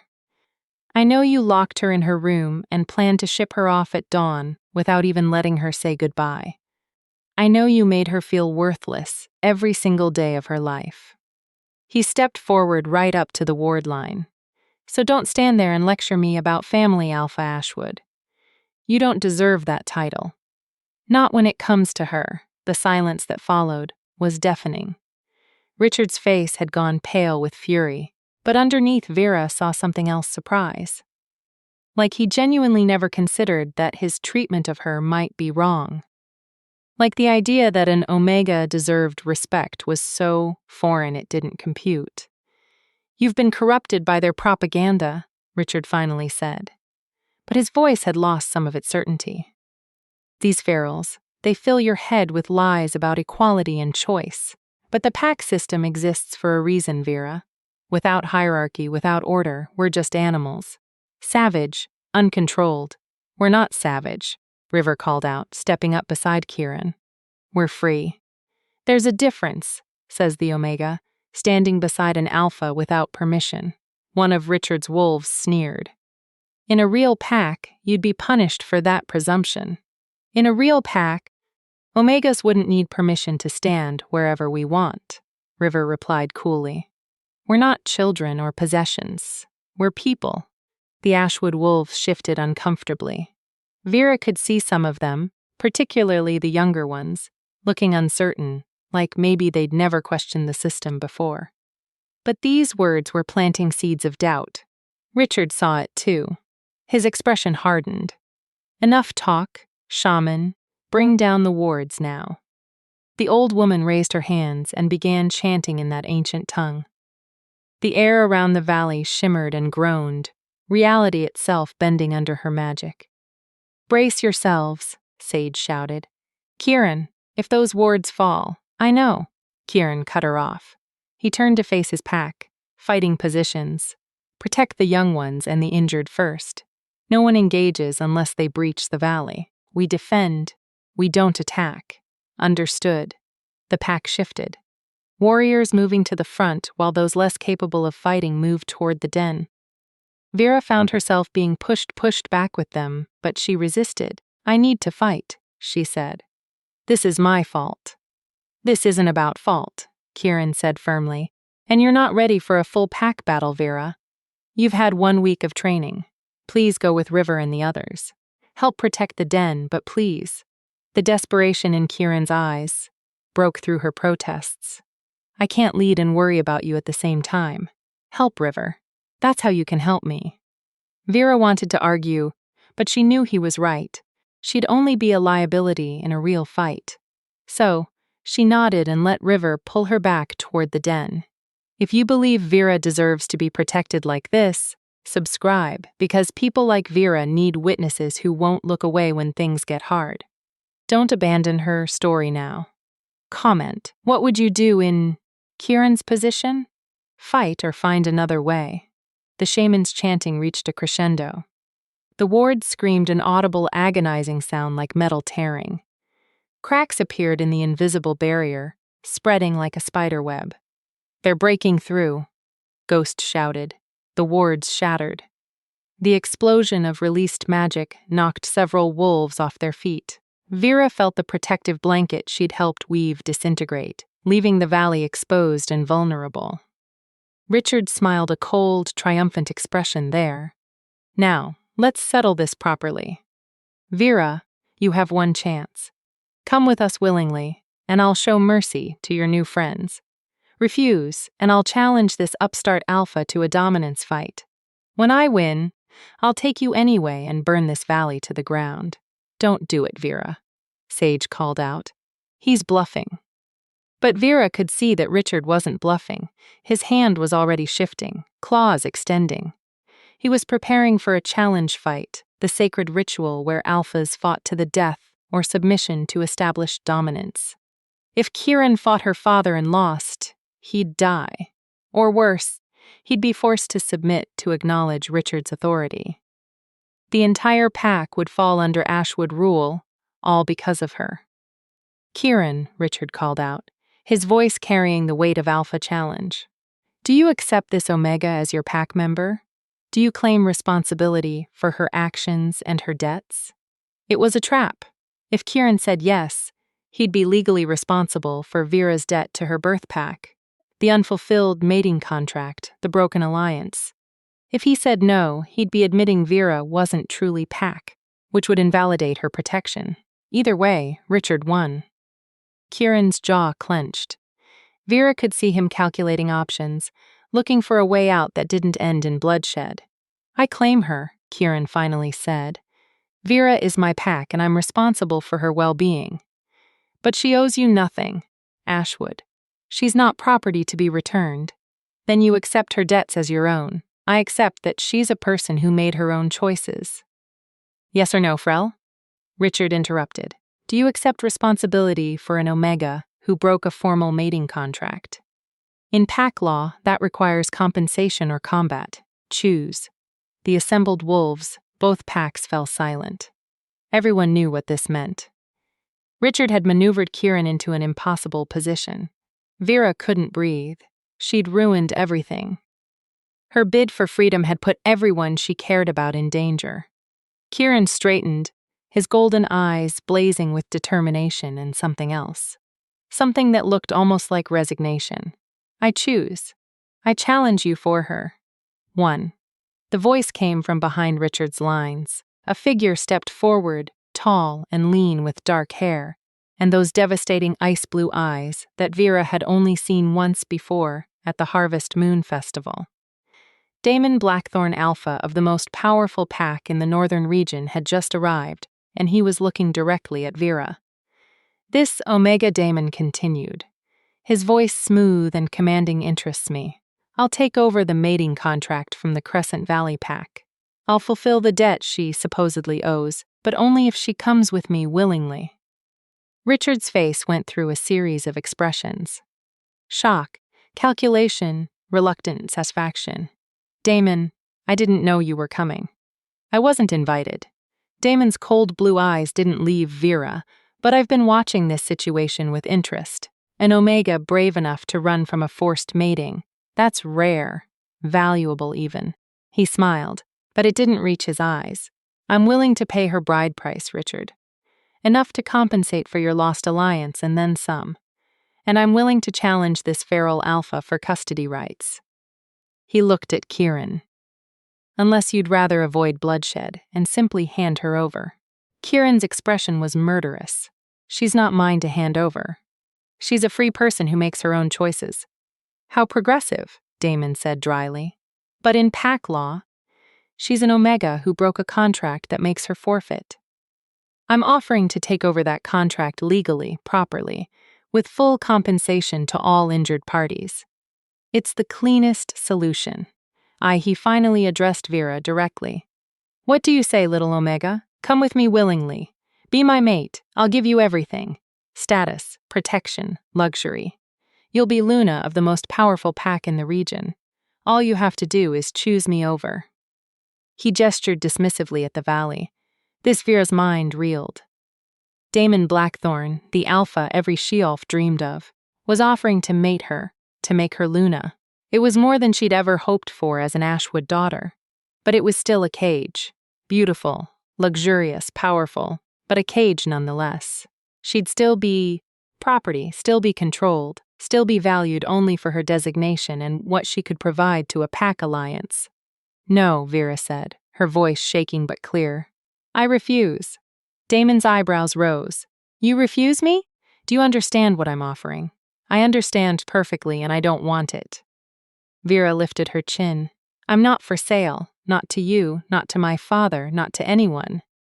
I'm staying here with my pack, where I'm valued for who I am, not what I can provide. Then you're a fool, Damon said coldly, and you're dooming this entire pack to destruction because I tried to do this the easy way. He turned to Kieran. I, Damon Blackthorn, alpha of the Blackthorn pack, formally challenge you for dominance and custody of the Omega Vera. Refuse and be branded a coward. Accept and die. Choose. The valley fell silent. Ver's heart stopped. This was it. The moment where everything fell apart. Kieran looked at her, and in his golden eyes she saw everything apology, determination, and something deeper. Something that made her chest ache with emotions she wasn't ready to name. I accept your challenge, Kieran said quietly. For Vera's freedom, for her choice, I accept. Chapter 7. The Challenge. The challenge circle was drawn in ash and salt, ancient symbols marking neutral ground where alphas fought for dominance. It was sacred space governed by laws older than the modern pack system. Once inside the circle, there were no allies, no pack bonds, no outside interference. Just two alphas and the primal law of survival. Kieran stripped off his shirt, his scarred torso catching the afternoon light. He looked powerful, all lean muscle and controlled strength. But Damon was bigger, broader, with the kind of presence that made other alphas instinctively bow their heads. This was a death sentence dressed up as honor. Kieran, don't do this, Vera pleaded, grabbing his arm before he could step into the circle. Please, I'll go with Damon. I'll do whatever he wants. Just don't. No. Kieran's voice was gentle but immovable. He cupped her face with both hands, forcing her to meet his eyes. Listen to me, Vera. If I let you sacrifice yourself now, everything you fought for means nothing. Your freedom, your choice, your courage, all of it erased because you let fear make your decisions. But you could die. Then I die protecting something that matters. His thumb brushed away, a tear on her cheek. You matter, Vera. Your right to choose matters, and I'd rather die proving that than live knowing I stood by and let you be taken. That's not fair, Vera whispered, her voice breaking. You can't put that on me. If you die, it'll be my fault. If I die, it'll be because the pack system is broken and needs wolves willing to fight it. Kieran's golden eyes were fierce. Stop blaming yourself for other people's cruelty. Your father chose to hunt you. Damon chose to challenge me. Those are their choices, not yours. Your only choice was to be free. And that's never wrong. He kissed her forehead, brief and achingly tender, then stepped away before she could stop him. Kieran, wait. River pushed through the crowd, carrying a small clay pot. At least take this. It's a stimulant paste. Rub it on your pressure points. It'll sharpen your reflexes. Dull pain reception. That's cheating. One of Richard's wolves protested. It's herbal medicine, not magic, River shot back. Perfectly legal in challenge fights. Or are you afraid your precious Blackthorn Alpha needs advantages? Damon, who'd been observing this exchange with cold amusement, smiled. Let him have his herbs. It won't matter. Kieran took the paste and quickly applied it to his temples, wrists, and neck. Vera could smell the sharp medicinal scent. Wolf's bane mixed with something else, something that made her wolf whimper with worry.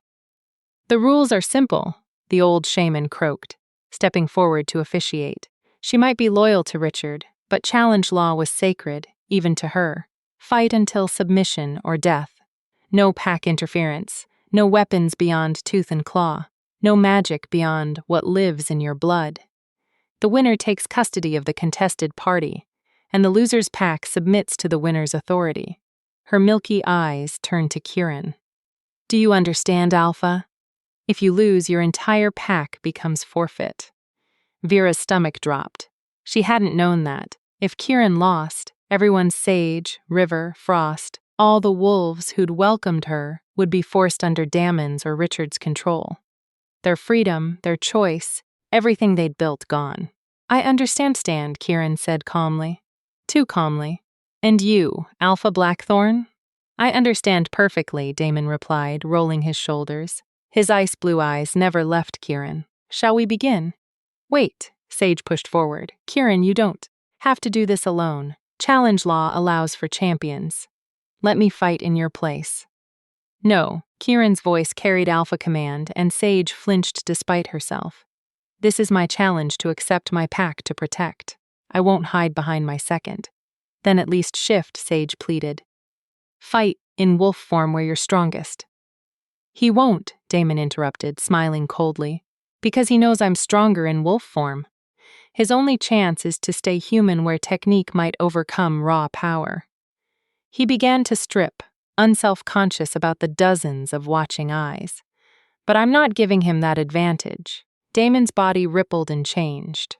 Bones cracked and reformed. Muscle and sinew rearranging themselves with brutal efficiency. Within seconds, a massive wolf stood where the man had been easily twice the size of a normal wolf, with black fur shot through with silver and those same ice blue eyes glowing with predatory intelligence. He was enormous, beautiful, terrifying. Kieran looked at that monster inside. Well, shit. Then he shifted too. Vera had seen Kieran's wolf form before, but not like this. Not coiled for battle. Not radiating alpha dominance, so thick it made the air shimmer. His black fur seemed to absorb light, and his golden eyes burned like molten metal. He was smaller than Damon, but he moved like liquid shadow, all grace and controlled power. The shaman raised her gnarled hand. Let the challenge begin. She dropped her arm. Damon struck first, a blur of black and silver fur, launching across the circle with terrifying speed. Kieran dodged, but barely Damon's claws rad across his shoulder. Drawing first blood, the watching wolves erupted in shouts, Richard's pack cheering for Damon, Kieran's pack screaming encouragement. Inside the circle, the two alphas ignored everything except each other. Damon pressed his advantage, using his size to try to pin Kieran against the circle's edge. But Kieran was faster, ducking under the larger wolf's guard and snapping at his exposed throat. His teeth found purchase, tearing through fur and skin. Damon yelped and threw himself backward, blood streaming from his neck. The wound wasn't fatal, but it was deep. "Yes," River shouted beside Vera. "He's faster. He can do this." But Vera saw what River didn't. Damon's eyes were calculating, analytical. He wasn't angry about being injured. He was learning, adjusting his strategy. The next exchange was brutal. Damon stopped trying to overpower Kieran and instead matched his speed, becoming a whirlwind of teeth and claws. They moved so fast, Vera could barely track them. A tornado of black fur and violence, blood spattering the ash circle. Kieran got in several good hits, his smaller size allowing him to slip under Damon's guard. But Damon's strikes when they landed were devastating. One swipe of his massive paw sent Kieran tumbling, ribs cracking audibly. Kieran struggled to his feet, favoring his left side. Blood matted his fur, but his eyes were still fierce, still fighting. "Get up," Vera prayed. "Please get up." Damon circled, taking his time now. He knew he had the advantage. Submit. His growl seemed to say, "Submit and save yourself." Kieran's response was to lunge forward, jaws snapping for Damon's throat again. But this time, Damon was ready. He twisted, catching Kieran's momentum and using it against him. The smaller wolf went flying, slamming into the ground hard enough to crack stone. He didn't get up immediately. "Kieran," Sage screamed. Damon padded forward, taking his time. Blood dripped from multiple wounds, but he was still strong, still steady. He placed one massive paw on Kieran's chest, a gesture of dominance, of victory. "Submit," his body language demanded. "It's over." For a moment, Vera thought Kieran would. His wolf form was battered, ribs broken, one eye swollen shut. He'd fought bravely. But Damon was simply too strong, too experienced. But then Kieran's golden eyes met Vera's across the circle, and something shifted. Kieran's jaws clamped down on Damon's paw, the one pinning him. He bit down with every ounce of strength he had left, teeth crushing through bone and tendon. Damon howled in pain and jerked back. And in that moment of distraction, Kieran surged upward. He shifted mid-leap, a dangerous, nearly impossible maneuver that left him vulnerable for a split second, and his human hands found Damon's throat. "I don't submit," Kieran snarled, his voice raw and ragged. "Not to you. Not for her. Never." His thumbs pressed into Damon's windpipe. The larger wolf thrashed, trying to throw him off, but Kieran held on with desperate strength. They crashed to the ground in a tangle of fur and flesh, rolling across the circle. Damon shifted back to human form, gasping for air. "You're insane." "Probably," Kieran agreed, blood streaming down his face. "But I'm not giving up." They grappled like that, both in human form now, trading brutal punches and holds. Kieran was the better technical fighter, but Damon had strength and endurance. Every time Kieran got an advantage, Damon powered through it back and forth, neither giving ground. The fight stretched on 5 minutes, 10, 15. Both alphas were bleeding from dozens of wounds, exhausted, running on pure willpower and stubborn pride. "Just submit," Damon roared, slamming Kieran into the ground. "I'll let you live if you submit. Go to hell." Kieran spat blood and grinned through broken teeth. "You want my pack, my wolves? Vera, you're going to have to kill me. And even then, I'll haunt you." Damon's face twisted with frustration. "And was that respect? You're throwing your life away for an Omega you've known for a week. Why?" "Because she deserves better." Kieran's voice was quiet now, exhausted but certain. "Because every wolf deserves to choose their own path. Because the pack system is broken and someone has to stand against it. Even if it's futile, even if it's stupid. He coughed. More blood. And because I love her, the world stopped. Vera's heart stuttered in her chest. Had she heard that right? Had Kieran just said, "You love her?" Damon looked genuinely shocked. "You're dying for love. That's..." He shook his head, something complicated passing across his face. "That's idiotic, probably," Kieran agreed. "But I've never claimed to be smart." Damon stared at him for a long moment. Then slowly he stepped back. "What are you doing?" Richard demanded from outside the circle. "Finish him," but Damon ignored him. He looked at Vera, really looked at her, and something in his ice-blue eyes softened. "You rejected me without hesitation. Turned down everything I offered without a second thought. I couldn't understand why I've never been rejected before, but now I see." He glanced at Kieran. "You already chose. Not a pack or status or power. You chose him." Vera's throat was too tight to speak, so she just nodded. Damon smiled. A real smile this time without the cold edge. "Then I'm an idiot for trying to take you from that." He raised his voice to address the shaman. "I submit. The challenge is over. Kieran wins." The assembled wolves erupted in chaos. "You can't submit," Richard roared. "You were winning. I can do whatever I want." Damon replied coolly, shifting back to human form and walking out of the circle, with as much dignity as a naked, bleeding man could muster. "The challenge was for her custody, and I've decided I don't want it. She belongs with someone who loves her, not with someone who sees her as a valuable acquisition." He paused beside Vera. "For what it's worth, I'm sorry about the festival, about Aurora. Your father asked me to court her, but I could never go through with it. She's beautiful, but empty all surface, no substance. You, on the other hand," he smiled slightly, "you're the kind of wolf who starts revolutions. Hold on to that."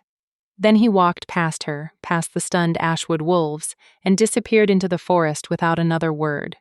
Richard stared after him, face purple with rage. This is unacceptable. The challenge wasn't finished. He can't just," he submitted. The shaman interrupted, her ancient voice carrying authority. "By challenge law, the victor has been decided. Alpha Kieran retains custody of the Omega Vera. The dead is satisfied." She looked at Richard with those milky eyes. "Your claim is void, Ashwood. You have no legal standing here anymore." "I am her father. You were her father," the shaman corrected. "She severed the bond, she rejected the pack, and now the challenge has ended in her favor. By every law we hold sacred, she's free." The old woman smiled, revealing blackened teeth. "Go home, Richard. You've lost." For a moment, Vera thought her father might attack anyway. Lobby be damned. His entire body trembled with barely contained violence. But then one of his wolves, a younger beta, spoke up quietly. "Alpha, maybe we should go. This isn't worth starting a war over." "Not worth," Richard whirled on him. "She's my daughter, my blood. She's a person who chose to leave." Another wolf said, "This one female, and we all saw why. Saw how you talked about her, treated her like property." The Schwolf's eyes were sad. Maybe she had good reason to run. Alpha. Richard's face went through a series of expressions, rage, betrayal, and finally something that might have been shame, but it hardened almost immediately into cold disdain. "Fine," he bit out. "Keep her. Keep the defective Omega who brought nothing but shame to our pack. But know this, Vera," he locked eyes with her across the circle, "you're dead to me. Dead to the Ashwood pack. If you ever set foot on our territory again, you'll be treated as a rogue and killed on sight. You've made your choice. Now live with it." He turned and stalked away, his wolves following. Some of them looked back at Vera with expressions ranging from pity to curiosity to something that might have been envy. They disappeared into the forest, leaving only silence behind. Vera stood frozen, unable to process what had just happened. Her father was gone. Damon had submitted. Kieran had won. Kieran. She whirled around to find him collapsed at the edge of the circle, Sage and River already working to stabilize him. His face was a mask of blood and bruises, his breathing shallow and labored. Kieran. Vera ran to him, dropping to her knees beside his broken body. Don't you dare die. Don't you dare die. After saying something like that and not giving me a chance to respond, his golden eyes cracked open, focusing on her with difficulty. Did we win? You won, you absolute idiot, Vera sobbed, cradling his face. You almost died, but you won. Good. His smile was bloody but genuine. Worth it. You said you loved me. I know. Terrible timing. Sorry, he coughed, wincing. But it's true. I love you, Vera. Have since you stumbled into our territory, looking terrified but still standing. You're the bravest person I've ever met.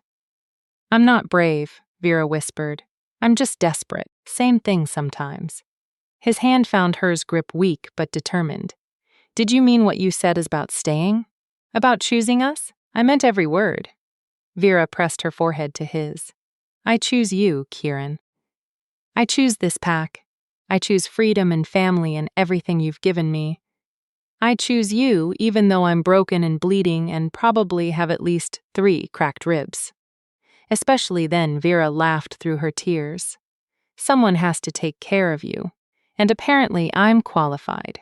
River's the healer, Kieran pointed out weakly. River can handle the medical stuff. I'll handle everything else. Vera kissed him soft and careful, tasting blood and salt and victory. Now shut up and let them heal you before I lose you for real. Kieran smiled and finally let his eyes close. Yes, ma'am. Chapter 8. Healing and Truth. Kieran spent 3 days hovering between consciousness and delirium. River worked tirelessly using every herb and healing technique he knew to mend the Alpha's broken body. The injuries were extensive. 4 cracked ribs, a fractured left arm, internal bleeding, and dozens of lacerations that required careful stitching. Without modern medicine, River had to rely on ancient remedies passed down through generations of Omega healers. And Vera refused to leave his side. She sat beside Kieran's makeshift bed in his private chamber, holding his hand and wiping the fever sweat from his brow. When he thrashed in his sleep, reliving the fight, she would whisper soothing words until he calmed. When River changed his bandages and Kieran gritted his teeth against the pain, Vera would let him squeeze her hand until her bones creaked. You should rest, Sage said on the second day. Appearing in the doorway with a bowl of broth, you haven't slept since the challenge. Kieran would kill me if I let you collapse from exhaustion. I'm fine, Vera insisted, though her eyes were gritty and her body ached. You're not fine. You're running on anxiety and guilt. Sage set the bowl down and crouched beside her. Vera, what happened wasn't your fault. You know that, right? He almost died because of me. He almost died because he chose to fight for something that mattered to him. That's different. Sage's amber eyes were kind but firm. Kieran's been waiting his whole life for a cause worth fighting for. You gave him that. Don't diminish his choice by blaming yourself. Vera looked at Kieran's battered face, the bruises slowly fading from purple to yellow-green. What if he regrets it? When he wakes up and realizes what he said, he won't regret it. Sage smiled. That man has been half in love with you since you first showed up here. The rest of us could see it even if you two were oblivious. That's ridiculous. He barely knows me. He knows the important parts. Your courage, your compassion, your strength. The rest is just details you learn along the way. Sage stood stretching. Now eat the broth and get some sleeps. That's an order from your second alpha. Kieran needs you healthy when he wakes up, not collapsing from exhaustion. Reluctantly, Vera ate and allowed herself to doze. Still holding Kieran's hand, still ready to wake at the slightest change in his breathing, she dreamed of golden eyes and blood-soaked ash circles, and her father's voice telling her she was dead to him. But underneath the nightmares, there was warmth pack bonds, humming like a lullaby. The steady presence of wolves who'd chosen her, who'd fought for her right to exist freely. When she woke, it was to find Kieran watching her. His golden eyes were clear now, fever-bright but conscious. His lips quirked in a small smile. You snore. Vera sat up so fast she nearly fell off her stool. You're awake. How do you feel? Should I get River? Are you in pain? I'm fine. Sore, but fine. Kieran's voice was rough from disuse. How long was I out? 3 days. Vera couldn't help herself. She reached out and cupped his face, needing to confirm he was really okay. You scared us. You scared me. Sorry. He turned his head to kiss her palm. But I'd do it again. In a heartbeat. Please don't. My heart can't take another challenge fight. Vera tried to pull her hand away, suddenly, self-conscious, but Kieran held it gently. Vera. His voice was serious now. I meant what I said during the fight. I wasn't delirious or caught up in the moment. I love you. Vera's breath caught. Hearing it again with him fully conscious and looking at her with such raw honesty was overwhelming. You don't have to say it back, Kieran continued quickly. I know it's fast. I know we barely know each other in some ways, but I needed you to know. Needed you to understand why I fought. It wasn't just about principle or protecting Pac.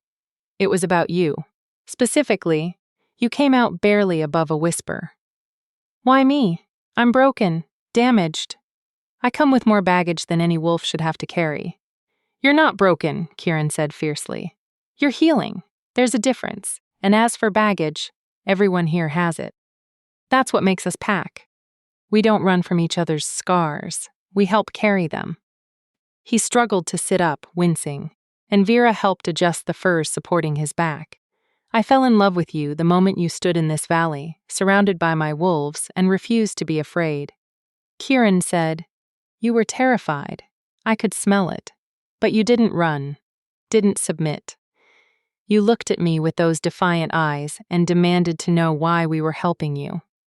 Like you'd never experienced without strings attached. His thumb traced circles on her hand. And then you stayed. You learned to hunt and fight and be part of something bigger than yourself. You challenged every belief you'd been raised with and chose to become someone new. How could I not fall in love with that? Tears streamed down Vera's face. I don't know how to do this. I've never. No one's ever. I know. Kieran's smile was gentle. And I'm not asking for anything you're not ready to give. If you need time, take it. If you want to just be friends, I'll accept that. If you want to explore this thing between us, I'm here. No pressure, no expectations, just honesty. Vera thought about the past 2 weeks. How she'd felt safe for the first time in her life. How Kieran had never demanded anything from her, never made her feel small or inadequate. How he'd risked everything his life, his Pac's freedom just to protect her right to choose. I'm scared, she admitted. I'm terrified of being vulnerable again, of trusting someone with my heart when everyone I've ever trusted has hurt me. That's fair, Kieran said, and I can't promise I'll never hurt you. People hurt each other sometimes, even when they love each other. But I can promise I'll never do it on purpose. Never use your love as a weapon. Never make you feel less than what you are. Vera looked at this man, this alpha who'd rejected his own system, who'd built something beautiful from society's rejects, who'd nearly died defending her freedom. And she realized something that terrified and exhilarated her in equal measure. She was falling in love with him, too. Maybe she had been since that first night when he'd looked at her with golden eyes and offered sanctuary without conditions. I think I love you too, Vera whispered. I'm not completely sure because I don't know what love is supposed to feel like, but when I look at you, I feel safe. And when you were fighting Damon, I felt like my heart was being ripped out. And right now, sitting here with you alive and awake, I feel like I can finally breathe again. So, if that's love, then yes, I love you. Kieran's smile was radiant despite his battered face. That's definitely love. So, what do we do now? Now? Kieran laughed softly. Now we take it slow. Get to know each other properly. Let you heal from everything you've been through. Build something real and solid instead of rushed and desperate. He paused. Unless you want to rush and be desperate, I'm flexible. Vera laughed a real genuine laugh that felt like sunlight breaking through clouds. Slow sounds good. I think I need slow. Slow it is. Kieran tugged her hand gently. Come here. Vera carefully climbed onto the bed beside him, mindful of his injuries. He wrapped his good arm around her and pulled her close, and she rested her head on his shoulder. "This is nice," she murmured. "This is perfect," Kieran corrected. They stayed like that until River appeared to check on his patient, took one look at them, curled together, and smiled knowingly. "Well, I suppose cuddling is therapeutic," River said dryly. "But Kieran, you need to eat something more substantial than Vera's affection. I've got bone broth and some of that venison from the hunt. Think you can keep it down?" "I'll try," Kieran said, "but only if Vera helps me. My arm's broken, remember?" River rolled his eyes. "Your right arm is broken. You're left-handed. Am I? I forget. You're insufferable when you're in love," River informed him. But his warm eyes were dancing with amusement. "Fine. Vera can feed you like the helpless alpha you're pretending to be. But tomorrow you start physical therapy, and I promise it won't be nearly as enjoyable." Over the next few days, Kieran healed rapidly werewolf constitution, combined with River's expertise and Vera's constant care. Soon he was able to walk around the den, though he tired easily and his ribs still ached. The pack welcomed him back with joy and relief. Frost prepared his favorite meals. Storm organized patrols to ensure Richard's wolves didn't try anything. Ghost reported that the Ashwood pack had indeed retreated to their territory and showed no signs of returning. "We're safe," Sage announced at the evening, gathering 5 days after the challenge. "The threat has passed. We can return to normal life." The pack erupted in cheers and howls of celebration. Someone broke out fermented berry wine that they'd been saving for a special occasion, and soon the den was filled with music and laughter. Vera found herself pulled into a dance by Storm, who, despite his aggressive tendencies, was surprisingly good at following the rhythm of the drums. Then River claimed her for a slower song. And then Frost insisted on teaching her an old traditional dance from her grandmother's pack. She was breathless and laughing when Kieran finally cut in. "May I?" he asked, offering his good hand. "You should be resting," Vera said, even as she took his hand. "I've been resting for days. I'm allowed one dance with He paused. "With you? With your what?" Vera asked, curious about what he'd almost said. "I was going to say mate, but we haven't discussed that yet, and I didn't want to presume mate." Vera's heart skipped. "You want me as your mate?" "Eventually, yes. If you want that too. But there's no rush, no pressure. We can." Vera kissed him, cutting off his nervous rambling. It was deeper than their first kiss, more certain. When she pulled back, Kieran looked dazed. "Yes," Vera said simply. "Eventually, when we're both ready. Yes, I want that." Kieran's smile was brilliant. He pulled her close, swaying to the music despite his healing injuries. "You keep surprising me." "Good. I'd hate to be predictable." They danced until Kieran's strength gave out, and River ordered him back to bed with stern warnings about reopening wounds. But even as Vera helped him to his chamber, she felt lighter than she had in years. This was her life now, her choice, her freedom, and it was beautiful. Later that night, after the celebration died down and most of the pack had retired to their chambers, Vera stood at the valley entrance, staring out into the darkness. She couldn't see her old territory from here. But she knew it was out there, the Ashwood Lodge, where she'd grown up feeling worthless. "Regrets?" Sage's voice made her jump. The silver-haired woman appeared beside her, also looking out into the night. "No," Vera said honestly. "I'm just processing. A month ago, I was locked in a tiny room waiting to be sold off like property. Now I'm here, free in love, part of a real pack. It doesn't feel real." "It's real," Sage assured her. "And you earned it, every bit of it." She was quiet for a moment. "Your father might come back. You know, not now. Maybe not for years. But men like Richard don't forget perceived slights, and in his mind you humiliated him." "I know," Vera said.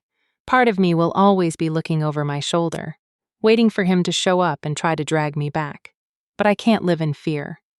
That's just another kind of cage." "Smart woman," Sage smiled. For what it's worth, I'm glad you're here. You're good for Kieran. Good for all of us. Really, you remind us what we're fighting for. What are we fighting for? The right to exist on our own terms. To love who we choose, live how we want. Be who we're meant to be without anyone's permission. Sage's amber eyes glowed in the moonlight. That's worth everything. And you proved it by walking away from comfort and status to live in a cave with a bunch of ferals. Vera laughed. When you put it that way, it does sound insane. The best decisions usually do. They stood together in comfortable silence. Two women who'd chosen freedom over security, community over blood, family, truth over comfortable lies. Thank you, Vera said quietly, for accepting me, for teaching me to fight, for being my friend. That's what Pack does, Sage replied. We take care of our own always. As Vera made her way back to her chamber, passing sleeping wolves curled together in piles of communal warmth, seeing the peace on their faces, she felt something settle in her chest, something that felt like belonging. She was home. Finally, truly home. And tomorrow she'd wake up and continue building the life she'd chosen. Learning new skills, growing stronger, loving Kieran, and being loved in return, living freely. It wouldn't always be easy. There would be challenges ahead. Her father's potential revenge, the Pack system's continued opposition, the daily struggles of survival in the wilderness. But she'd face them with wolves at her back who actually cared about her, with a man who loved her for who she was, not what she could provide, with the freedom to choose her own path, and that made everything worth it. Chapter 9. The Revelation. Winter came to the mountains like a predator, silent, brutal, and absolute. 2 months had passed since the challenge fight, and the valley had transformed into a crystalline wonderland of snow and ice. The Pack adapted as they always did, relying on stored provisions and group hunts when the weather permitted. The den became a warm refuge, where wolves pressed close for heat, their pack bonds growing stronger through shared hardship. Vera had never been happier. She'd grown into her role in the Pack, not just as Kieran's mate-to-be, but as a valued member in her own right. She helped River with healing work, learning which herbs treated what ailments. She trained daily with Sage, her archery improving until she could hit targets even Storm struggled with. She organized supply storage with Frost, ensuring nothing was wasted. And every night, she fell asleep beside Kieran in his chamber, wrapped in furs and his arms, feeling safer than she'd ever imagined possible. But tonight, something felt wrong. Vera woke suddenly, her wolf stirring with unease. Beside her, Kieran slept peacefully, his breathing deep and even. The den was quiet, too quiet. Even the usual sounds of sleeping wolves seemed muted, distant. She slipped out of bed carefully, not wanting to wake Kieran. He'd been working himself too hard lately, leading extended hunting parties to stock up before the worst of winter hit. He needed rest. Vera padded barefoot through the den, her omega senses, seeking the source of her discomfort. Everything appeared normal. The fire burned low in the main cavern. Wolves slept in their chambers. The entrance was secure, but something was wrong. She could feel it like a splinter under her skin. Can't sleep. Vera jumped. Ghost materialized from the shadows near the entrance, her silver-streaked hair catching the firelight. The scout had been on night watch. Just restless, Vera said. Everything okay out there? Define. Okay. Ghost's expression was troubled. Come with me. There's something you should see. They climbed to the valley's highest point, a rocky outcropping that gave a view of the surrounding mountains. The moon was nearly full, painting everything in shades of silver and blue. Beautiful and cold. Ghost pointed toward the eastern horizon. There, see it? Vera squinted, then felt her blood run cold. Smoke. Dozens of thin smoke trails rising against the night sky, coming from the direction of Ashwood territory. Campfires, Ghost said grimly, been appearing over the last 3 days. Different locations each night, but always circling closer. Someone's mapping our territory. My father, maybe. Or maybe something worse. Ghost pulled out a small leather pouch and handed it to Vera. Found this at our eastern border yesterday. Sage didn't want to worry you or Kieran until we knew more. But Vera opened the pouch and immediately wished she hadn't. Inside were 3 items. A lock of honey blonde hair, her hair probably taken from her old room. A strip of fabric, from the dress she'd worn at the Harvest Moon Festival. And a piece of parchment with words written in blood-red ink. The Council of Alphas has declared the feral pack unlawful and in violation of territorial sovereignty. Kieran of Noack and his followers have 30 days to disband or face collective enforcement. The Omega Vera is to be returned to her rightful guardian for proper placement. This is not negotiable. It was signed by 7 different alphas, including her father. The Council of Alphas, the governing body that presided over all werewolf packs in the Northern Territories.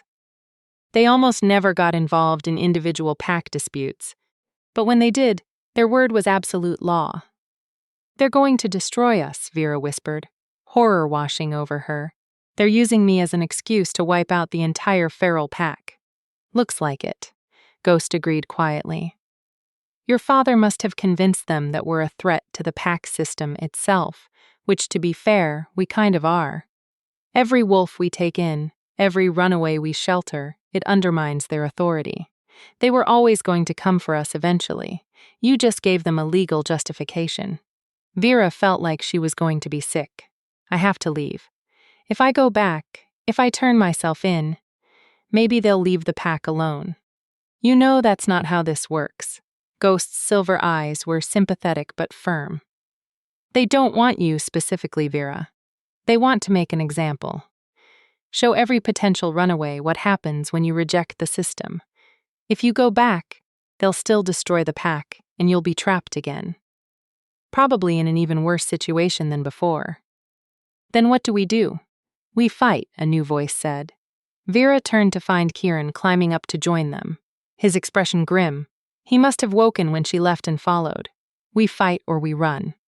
Those are our only options. 7 alphas, Kieran, Ghost said. See 7 packs. That's over 500 wolves against our 73. We can't win that fight. Then we run. Kieran looked at Vera. We evacuate. Find new territory somewhere outside council jurisdiction. Start over. The council claims jurisdiction over the entire Northern Territories, Ghost pointed out. We'd have to go south past the border territories. That's rogue land. No pack structure, no protection, constant territorial fights with other refugees. We'd be trading one danger for another. At least we'd be alive, Kieran said. And free, would we?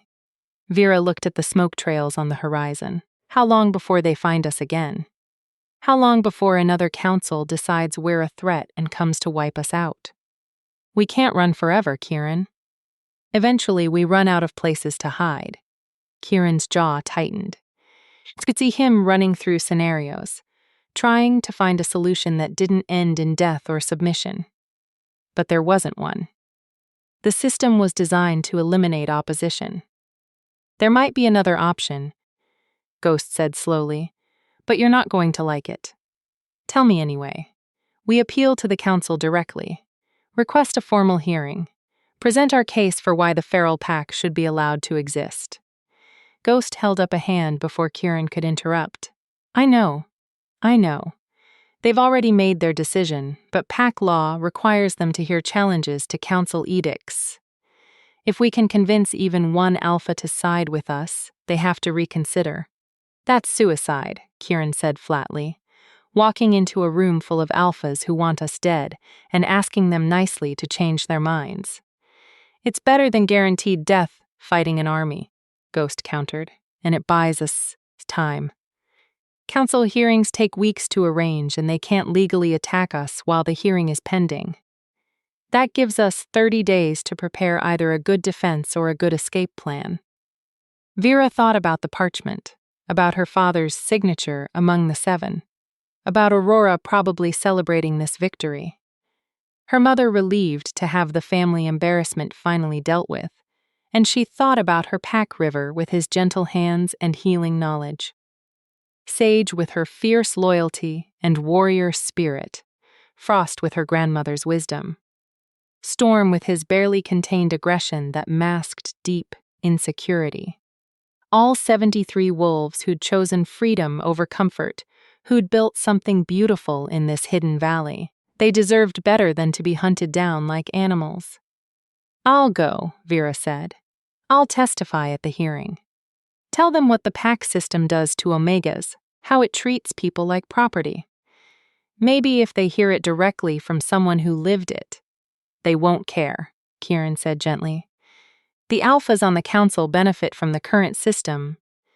They're not going to change it because one omega tells a sad story. Maybe not, but at least we'll have tried. At least we'll have stood up and said, 'This is wrong,' instead of just running or dying quietly." Vera took his hand. "You taught me that. You taught me that choosing to fight for what's right matters even when you know you'll lose." Kieran closed his eyes, pain crossing his face. "I hate that you learned that lesson. I hate that the world works this way, so do I. But it does, and we have to deal with it." Vera looked at Ghost. "How do we request a hearing?" "I'll send word at dawn. They'll probably schedule it for the new moon. That's their traditional meeting time. 3 weeks from now." Ghost's expression was troubled. "But Vera, you need to understand what you're volunteering for. Council hearings aren't gentle. They'll interrogate you, challenge every statement, try to break you down, and make you admit you were wrong to leave. They'll bring up every mistake, every flaw, every reason you deserved what happened to you. It's psychological disguised as legal process." "I can handle it," Vera said with more confidence than she felt. "Can you?" Kieran turned her to face him fully. "Because I'll be standing right there watching them tear you apart, and I won't be able to do anything to stop it. That's going to kill me. Vera, watching them hurt you, and not being able to protect you, then don't watch." Vera cupped his face. "Close your eyes. Trust that I'm strong enough and be there to catch me when it's over. That's how you protect me." Kieran pulled her into a fierce embrace. "I love you and I'm terrified of what they're going to do to you." "I love you too. And I'm terrified of what they'll do to all of us if we don't try." They stood like that for a long moment, holding each other against the cold mountain wind and the impossible future looming ahead. "We should tell the pack," Ghost said finally. "They deserve to know what's coming." The emergency pack meeting was somber. Kieran explained the situation while Virus stood beside him, the council's parchment laid out for everyone to see. 73 wolves looked at their alpha with fear and resignation and stubborn determination. "We're not giving up without a fight," Storm declared, his young face set in hard lines. "I say we hit them first guerrilla tactics. Take out their leaders before they can organize."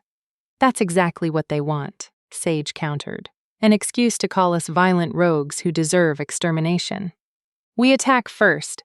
We lose any moral high ground we might have." "We don't have moral high ground," another wolf called out. "We're ferals. Society's rejects. They're never going to see us as anything but threats." "Then we make them see us differently," River said, his quiet voice somehow cutting through the chaos. "We go to this hearing. We tell our stories, all of us, not just Varus. We show them that every wolf in this pack is a person who was failed by the system, that we're not threats. We're refugees from their cruelty. You think pretty words will change centuries of tradition?" An older beta scoffed. "No," River admitted, "but silence definitely won't. At least if we speak, we have a chance, even a small one." The pack debated late into the night. Some wanted to fight, some wanted to run. Some, like River, believed in the power of testimony. In the end, they voted. 35 for requesting the hearing, 28 for evacuating, 10 for preemptive strikes. The hearing won by a slim margin. Subscribe if you believe some battles are worth fighting even when victory seems impossible.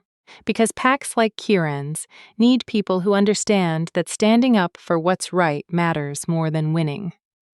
Tell me in the comment below. Would you testify at a council hearing knowing they'd try to break you? Or would you choose to run? Ghost sent a runner at dawn with their formal request. The response came 3 days later. A raven carrying a scroll, sealed, with 7 different pack insignias. The Council of Alphas accepts the feral pack's request for hearing. Proceedings will commence on the new moon at the Grand Lodge in neutral territory. Alpha Kirin and the Omega Vera are required to appear. Failure to attend will be considered admission of guilt and result in immediate enforcement action. 3 weeks. They had 3 weeks to prepare a defense against a system that had existed for centuries. Vera threw herself into preparation. She wrote out her testimony, editing and revising until every word was perfect. She practiced speaking in front of the pack, learning to control her voice, even when her hands shook. She studied pack law with Frost, who knew more about legal precedent than anyone. And every night she fell asleep beside Kirin, memorizing the feeling of safety in case she never felt it again. What if they decide to execute us? She asked one night the question that had been haunting her since the council's letter arrived. Then we die knowing we tried to change things, Kirin said. And maybe our deaths will inspire others. Maybe some young Omega 50 years from now will hear about the feral pack that stood up to the council and it'll give them courage to do the same. That's not very comforting. No, Kirin agreed. But it's the truth. Revolution isn't comfortable. Change isn't safe, but it's necessary. Vera thought about her grandmother's words again. You're special, Vera. Never forget that. Maybe this was what she'd meant. Not special because of some inherent quality, but special because she'd been given an opportunity to stand up and speak truth to power, even if it cost her everything. The night before they were scheduled to leave for the Grand Lodge, the pack held a ceremony. Every wolf spoke, sharing their story, why they'd left their birth pack, what the feral pack had given them, why they believed in what they'd built together. When it was Vera's turn, she stood in the center of the circle and spoke from her heart. A few months ago, I was broken. I was told I was worthless, defective, a burden. I believed it because I'd heard it my entire life. But then I found you, all of you, and you showed me something different. You showed me that my value isn't determined by my designation or my usefulness to others, that I'm allowed to choose my own path. That freedom is worth fighting for. She looked around at the faces illuminated by firelight. Her pack, her family. Tomorrow, Kirin and I go to face the council. I don't know if we'll win, but I know that standing here tonight, surrounded by wolves who chose each other, I've already won the only thing that matters. I'm free, and whatever happens next, they can never take that from me. The pack erupted in howls, a song of defiance and solidarity that echoed through the valley and out into the night. Let the council hear it. Let them know that the wolves they sought to silence had found their voices, and they were roaring. Chapter 10. The Trial of Freedom. The Grand Lodge stood like a monument to pack tradition, massive timber and stone, built centuries ago by the first Alpha Council to establish order in the Northern Territories. It was neutral ground where no single pack held power, where the 7 ruling alphas met to decide matters that affected all werewolf kind.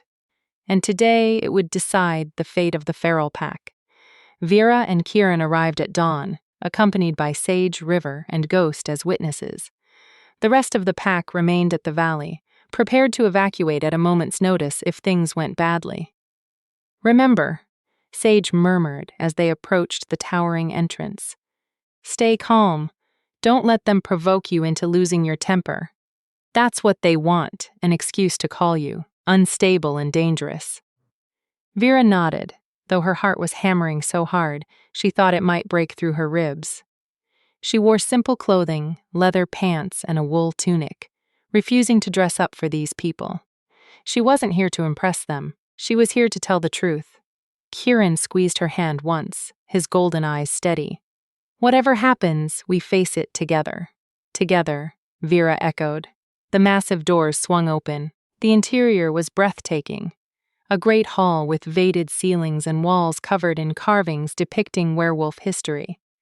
At the far end, 7 thrones sat on a raised dais, and in those thrones sat the Council of Alphas.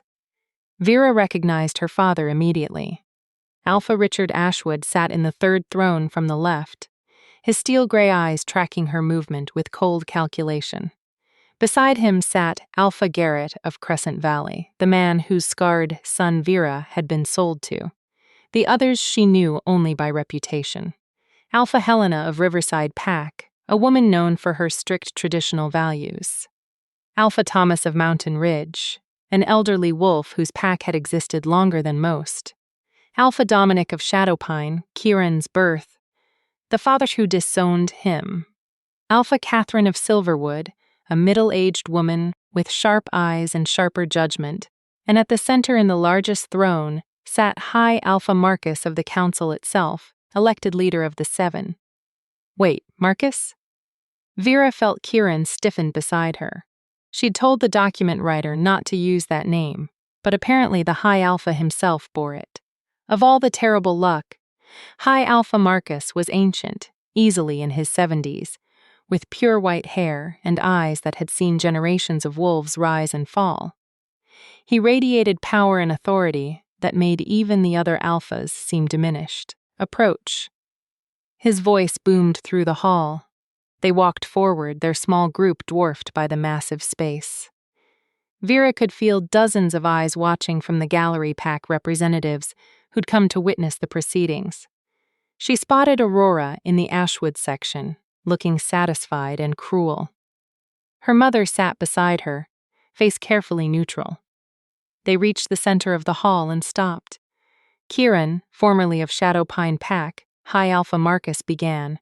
You stand accused of harboring fugitives, undermining pack authority, and violating territorial sovereignty by establishing an unlawful pack in claimed territory. How do you plead? Not guilty, Kieran said, clearly. On all counts, a ripple of murmurs went through the gallery. The Omega Vera, formerly of Ashwood Pack, Marcus continued. You stand accused of breaking a formal mating contract, abandoning your pack obligations, and rejecting the natural order ordained by the moon goddess.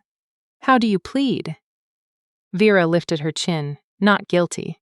I reject the premise that choosing freedom is a crime.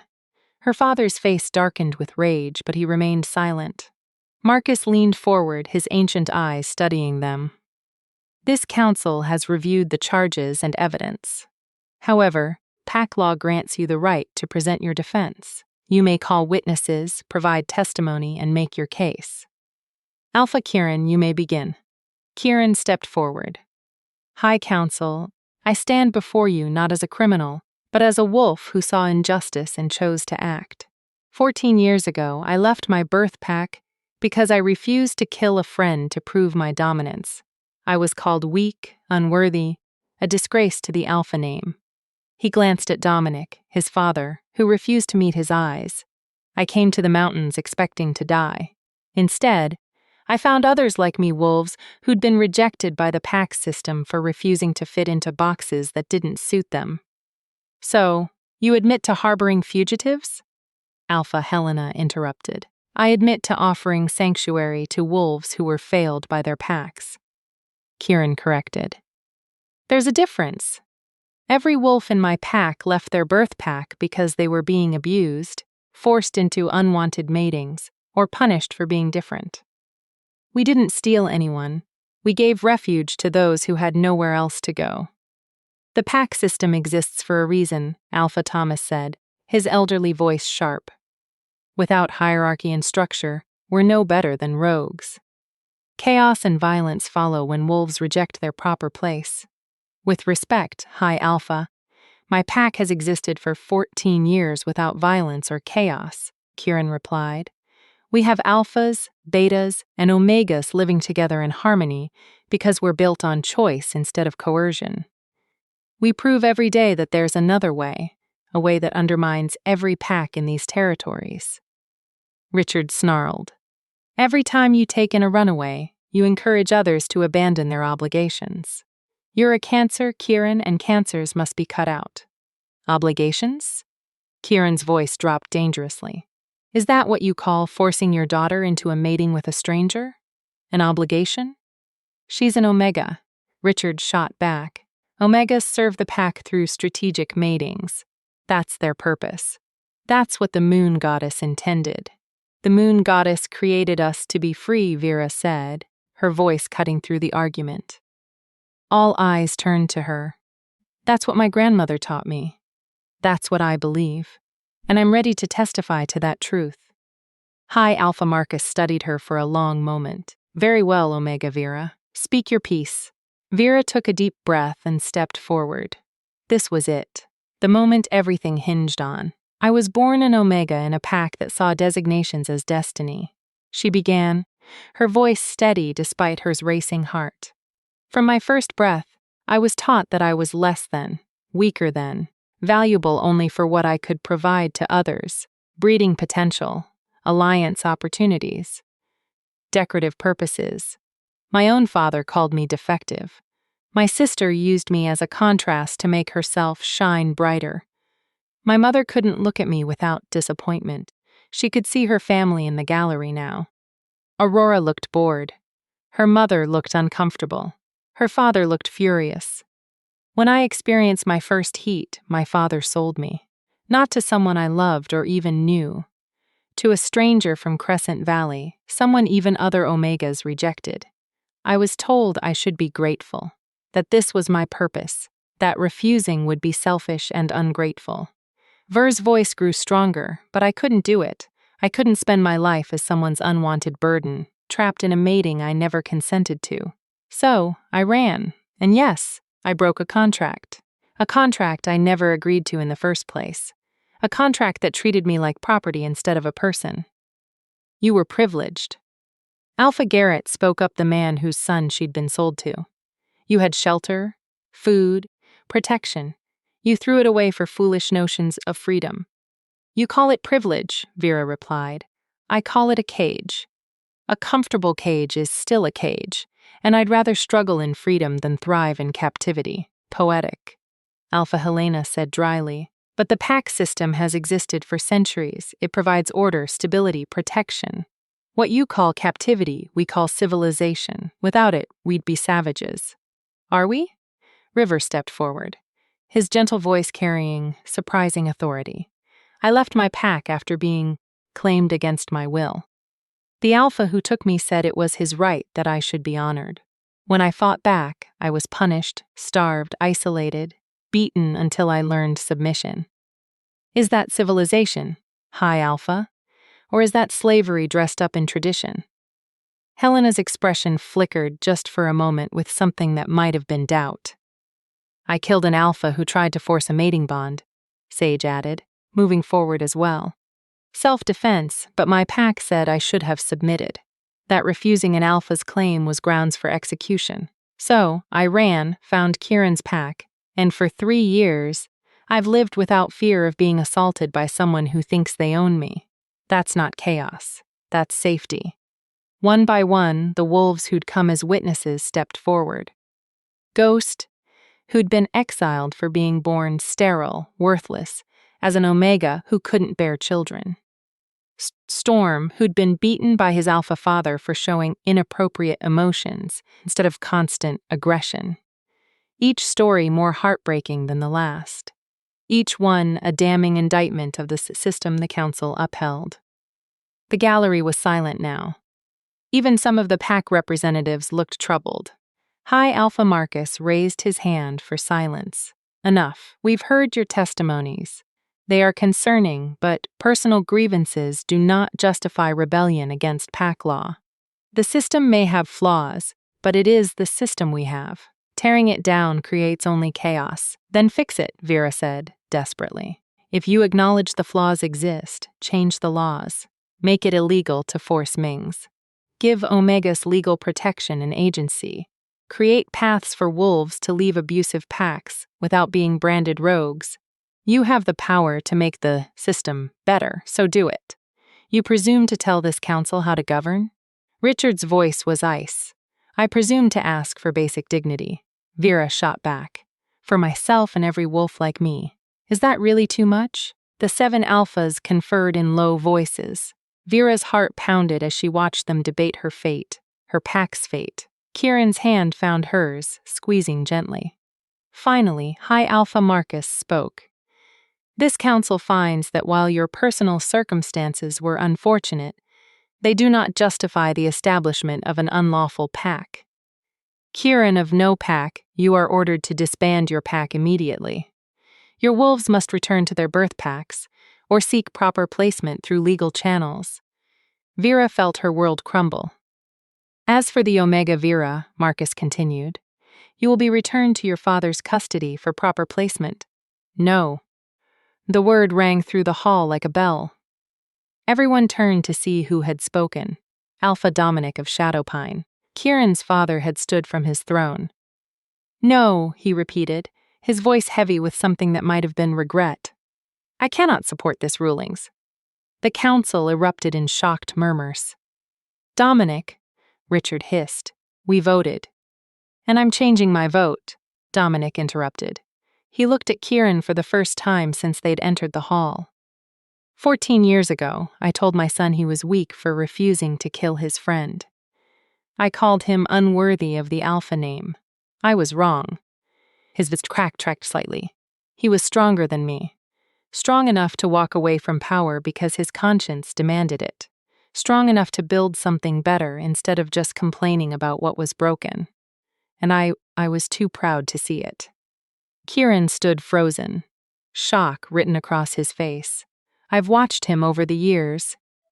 Dominic continued, addressing the council now. Watched his pack thrive without violence or tyranny.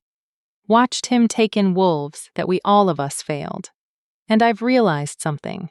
We're not upholding tradition. We're enforcing conformity at the cost of our people's well-being. That's not strength. That's cowardice. He looked at High Alpha Marcus. I formally withdraw my support for enforcement action. And I propose we use this as an opportunity to reform pack law, starting with legal protections for Omegas and the right to refuse forced Mings. The silence that followed was absolute. High Alpha Marcus stared at Dominic with unreadable eyes. You realize what you're proposing? Centuries of precedent built on the suffering of wolves like these. Dominic interrupted, gesturing to Vera and her pack. We can do better. We should do better.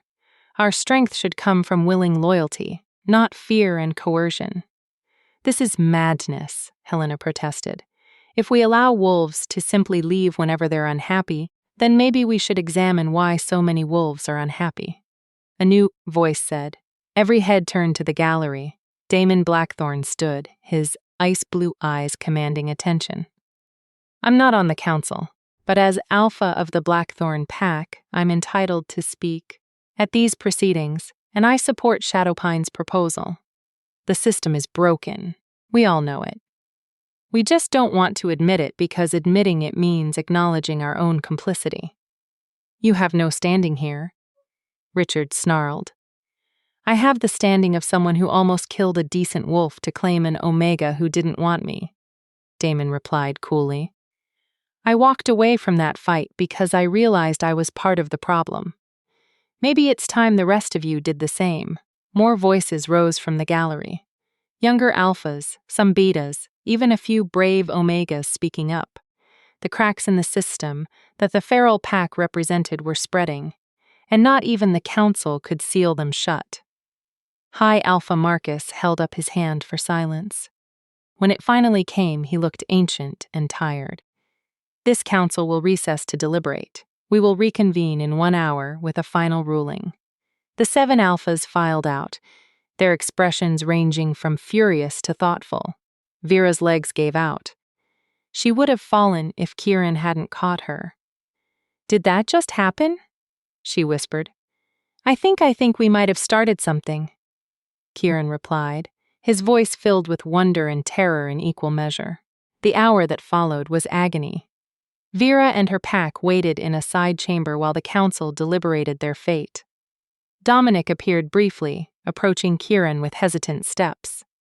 Son, he said quietly, I know I have no right to ask for forgiveness. You're right, you don't. Kieran's voice was hard, but thank you for speaking up. For finally seeing, Dominic nodded and left without another word. Finally, a messenger arrived. The council is ready. They filed back into the great hall. The 7 alphas sat on their thrones once more, their faces grave. High Alpha Marcus spoke. After much deliberation, this council has reached a decision. By a vote of 4-3, we have decided. He paused and Vera couldn't breathe. To grant the Feral Pack provisional legal status as an independent pack subject to annual review and compliance with revised pack law. Vera's heart stopped. Furthermore, Marcus continued, this council recognizes the need for reform, effective immediately. Forced Mings are declared illegal. All Omegas must consent to pair bonds, and refusal cannot be grounds for punishment. Wolves seeking to leave abusive pack situations may petition the council for transfer without being branded rogues. He looked directly at Vera. These reforms are being implemented because of your testimony, Omega Vera. And because brave wolves like Alpha Dominic were willing to acknowledge our failures, you have changed pack law. I hope you're prepared for the consequences. The hall erupted in chaos cheers from some, outrage from others. Richard stood abruptly and stalked out, his face purple with rage. Aurora followed, shooting Vera a look of pure hatred. But Vera didn't care about them anymore. She turned to Kieran, who was staring at the council in shock. We won, she whispered. Kieran, we won. His golden eyes met hers, and slowly, so slowly, a smile spread across his face. We won. They crashed together, laughing and crying at the same time. Sage and River and Ghost piled on, all of them embracing in a tangle of joy and relief and disbelief. They'd done it. Against impossible odds, they'd stood up to the system and won. Not just for themselves, but for every wolf who would come after. Epilogue. 6 months later, the Feral Pack's valley had changed. More wolves had joined over the winter runaways and refugees who'd heard about the pack that challenged the council and won. The den had been expanded, new chambers carved into the rock. The pack now numbered over 100 wolves, all drawn to the promise of freedom and choice, and at the center of it all stood Vera and Kieran, officially mated now. Their bond recognized even by pack law. They'd held the ceremony on the first day of spring, surrounded by their pack family and even a few unexpected guests. Dominic had come along with several wolves from Shadow Pine Pack, who were curious about this new way of living. Damon had sent a gift, a massive stag for the celebration feast, along with a note that simply read, "Congratulations, you've earned this." Even some of the younger Ashwood wolves had shown up, though Richard and her immediate family remained notably absent. Vera didn't mourn their absence. She'd built a new family, one that chose her every day. Alpha Kieran, a young wolf, came running up, breathless with excitement. The scouts found another one, a beta from Eastern Pack. Says his alpha was forcing him into warrior service even though he wanted to be a healer. Can we take him in? Karen looked at Vera, who smiled. Of course, we can show him to River. He's always looking for apprentices. The young wolf ran off, and Kieran wrapped his arms around Vera from behind, resting his chin on her shoulder. We're going to run out of space at this rate, then we'll build more dens or establish packs in other territories. The word is spreading, Kieran. Wolves everywhere are realizing they have choices now. Vera leaned back against his chest, contentment washing over her. We did this. We changed things. You changed things, Kieran corrected. You were brave enough to run. Everything else followed from that. Vera thought about the terrified girl who'd fled into the wilderness 6 months ago, expecting to die. She'd been so broken then, so convinced of her own worthlessness. That girl was gone now.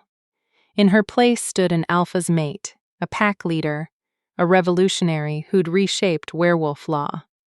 Someone who'd learned that her value wasn't determined by her designation or her usefulness to others. Someone who discovered that the bravest thing you could do was choose yourself. What are you thinking about? Kieran murmured against her ear. My grandmother. Vera replied. She told me I was special. I spent years thinking she was just being kind. But maybe she knew. Maybe she saw what I could become if I just had the courage to try. She'd be proud of you. I hope so. Vera turned in his arms to face him. I hope she's watching wherever she is and knows that her words mattered, that they saved me.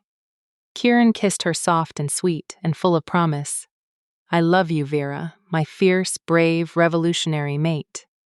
I love you, too, Vera replied. My golden-eyed protector, who taught me what pack really means. Around them, their pack continued about their daily lives, hunting, healing, teaching, learning, building something better than what they'd left behind, proving every day that another way was possible. The path ahead wouldn't be easy. There would always be alphas like Richard, who clung to the old ways. There would be challenges and setbacks and moments of doubt, but they'd face it together as a pack, as a family, as wolves who'd chosen freedom over fear, and that made them unstoppable. If Vera's journey moved you, subscribe so you never miss stories like this. Stories about wolves who refused to break, no matter how hard the world tried. Because every underdog deserves an audience that believes in them. Drop a comment below. What was your favorite moment from Vera's story? Share it so others can find hope in her courage, too. Vera's story from broken Omega camping alone in the woods to revolutionary leader who changed pack law has come to an end. She found her pack, her mate, her voice, and her power. And in doing so, she proved that even the most worthless among us can reshape the world if we just have the courage to try. Thank you for following her journey.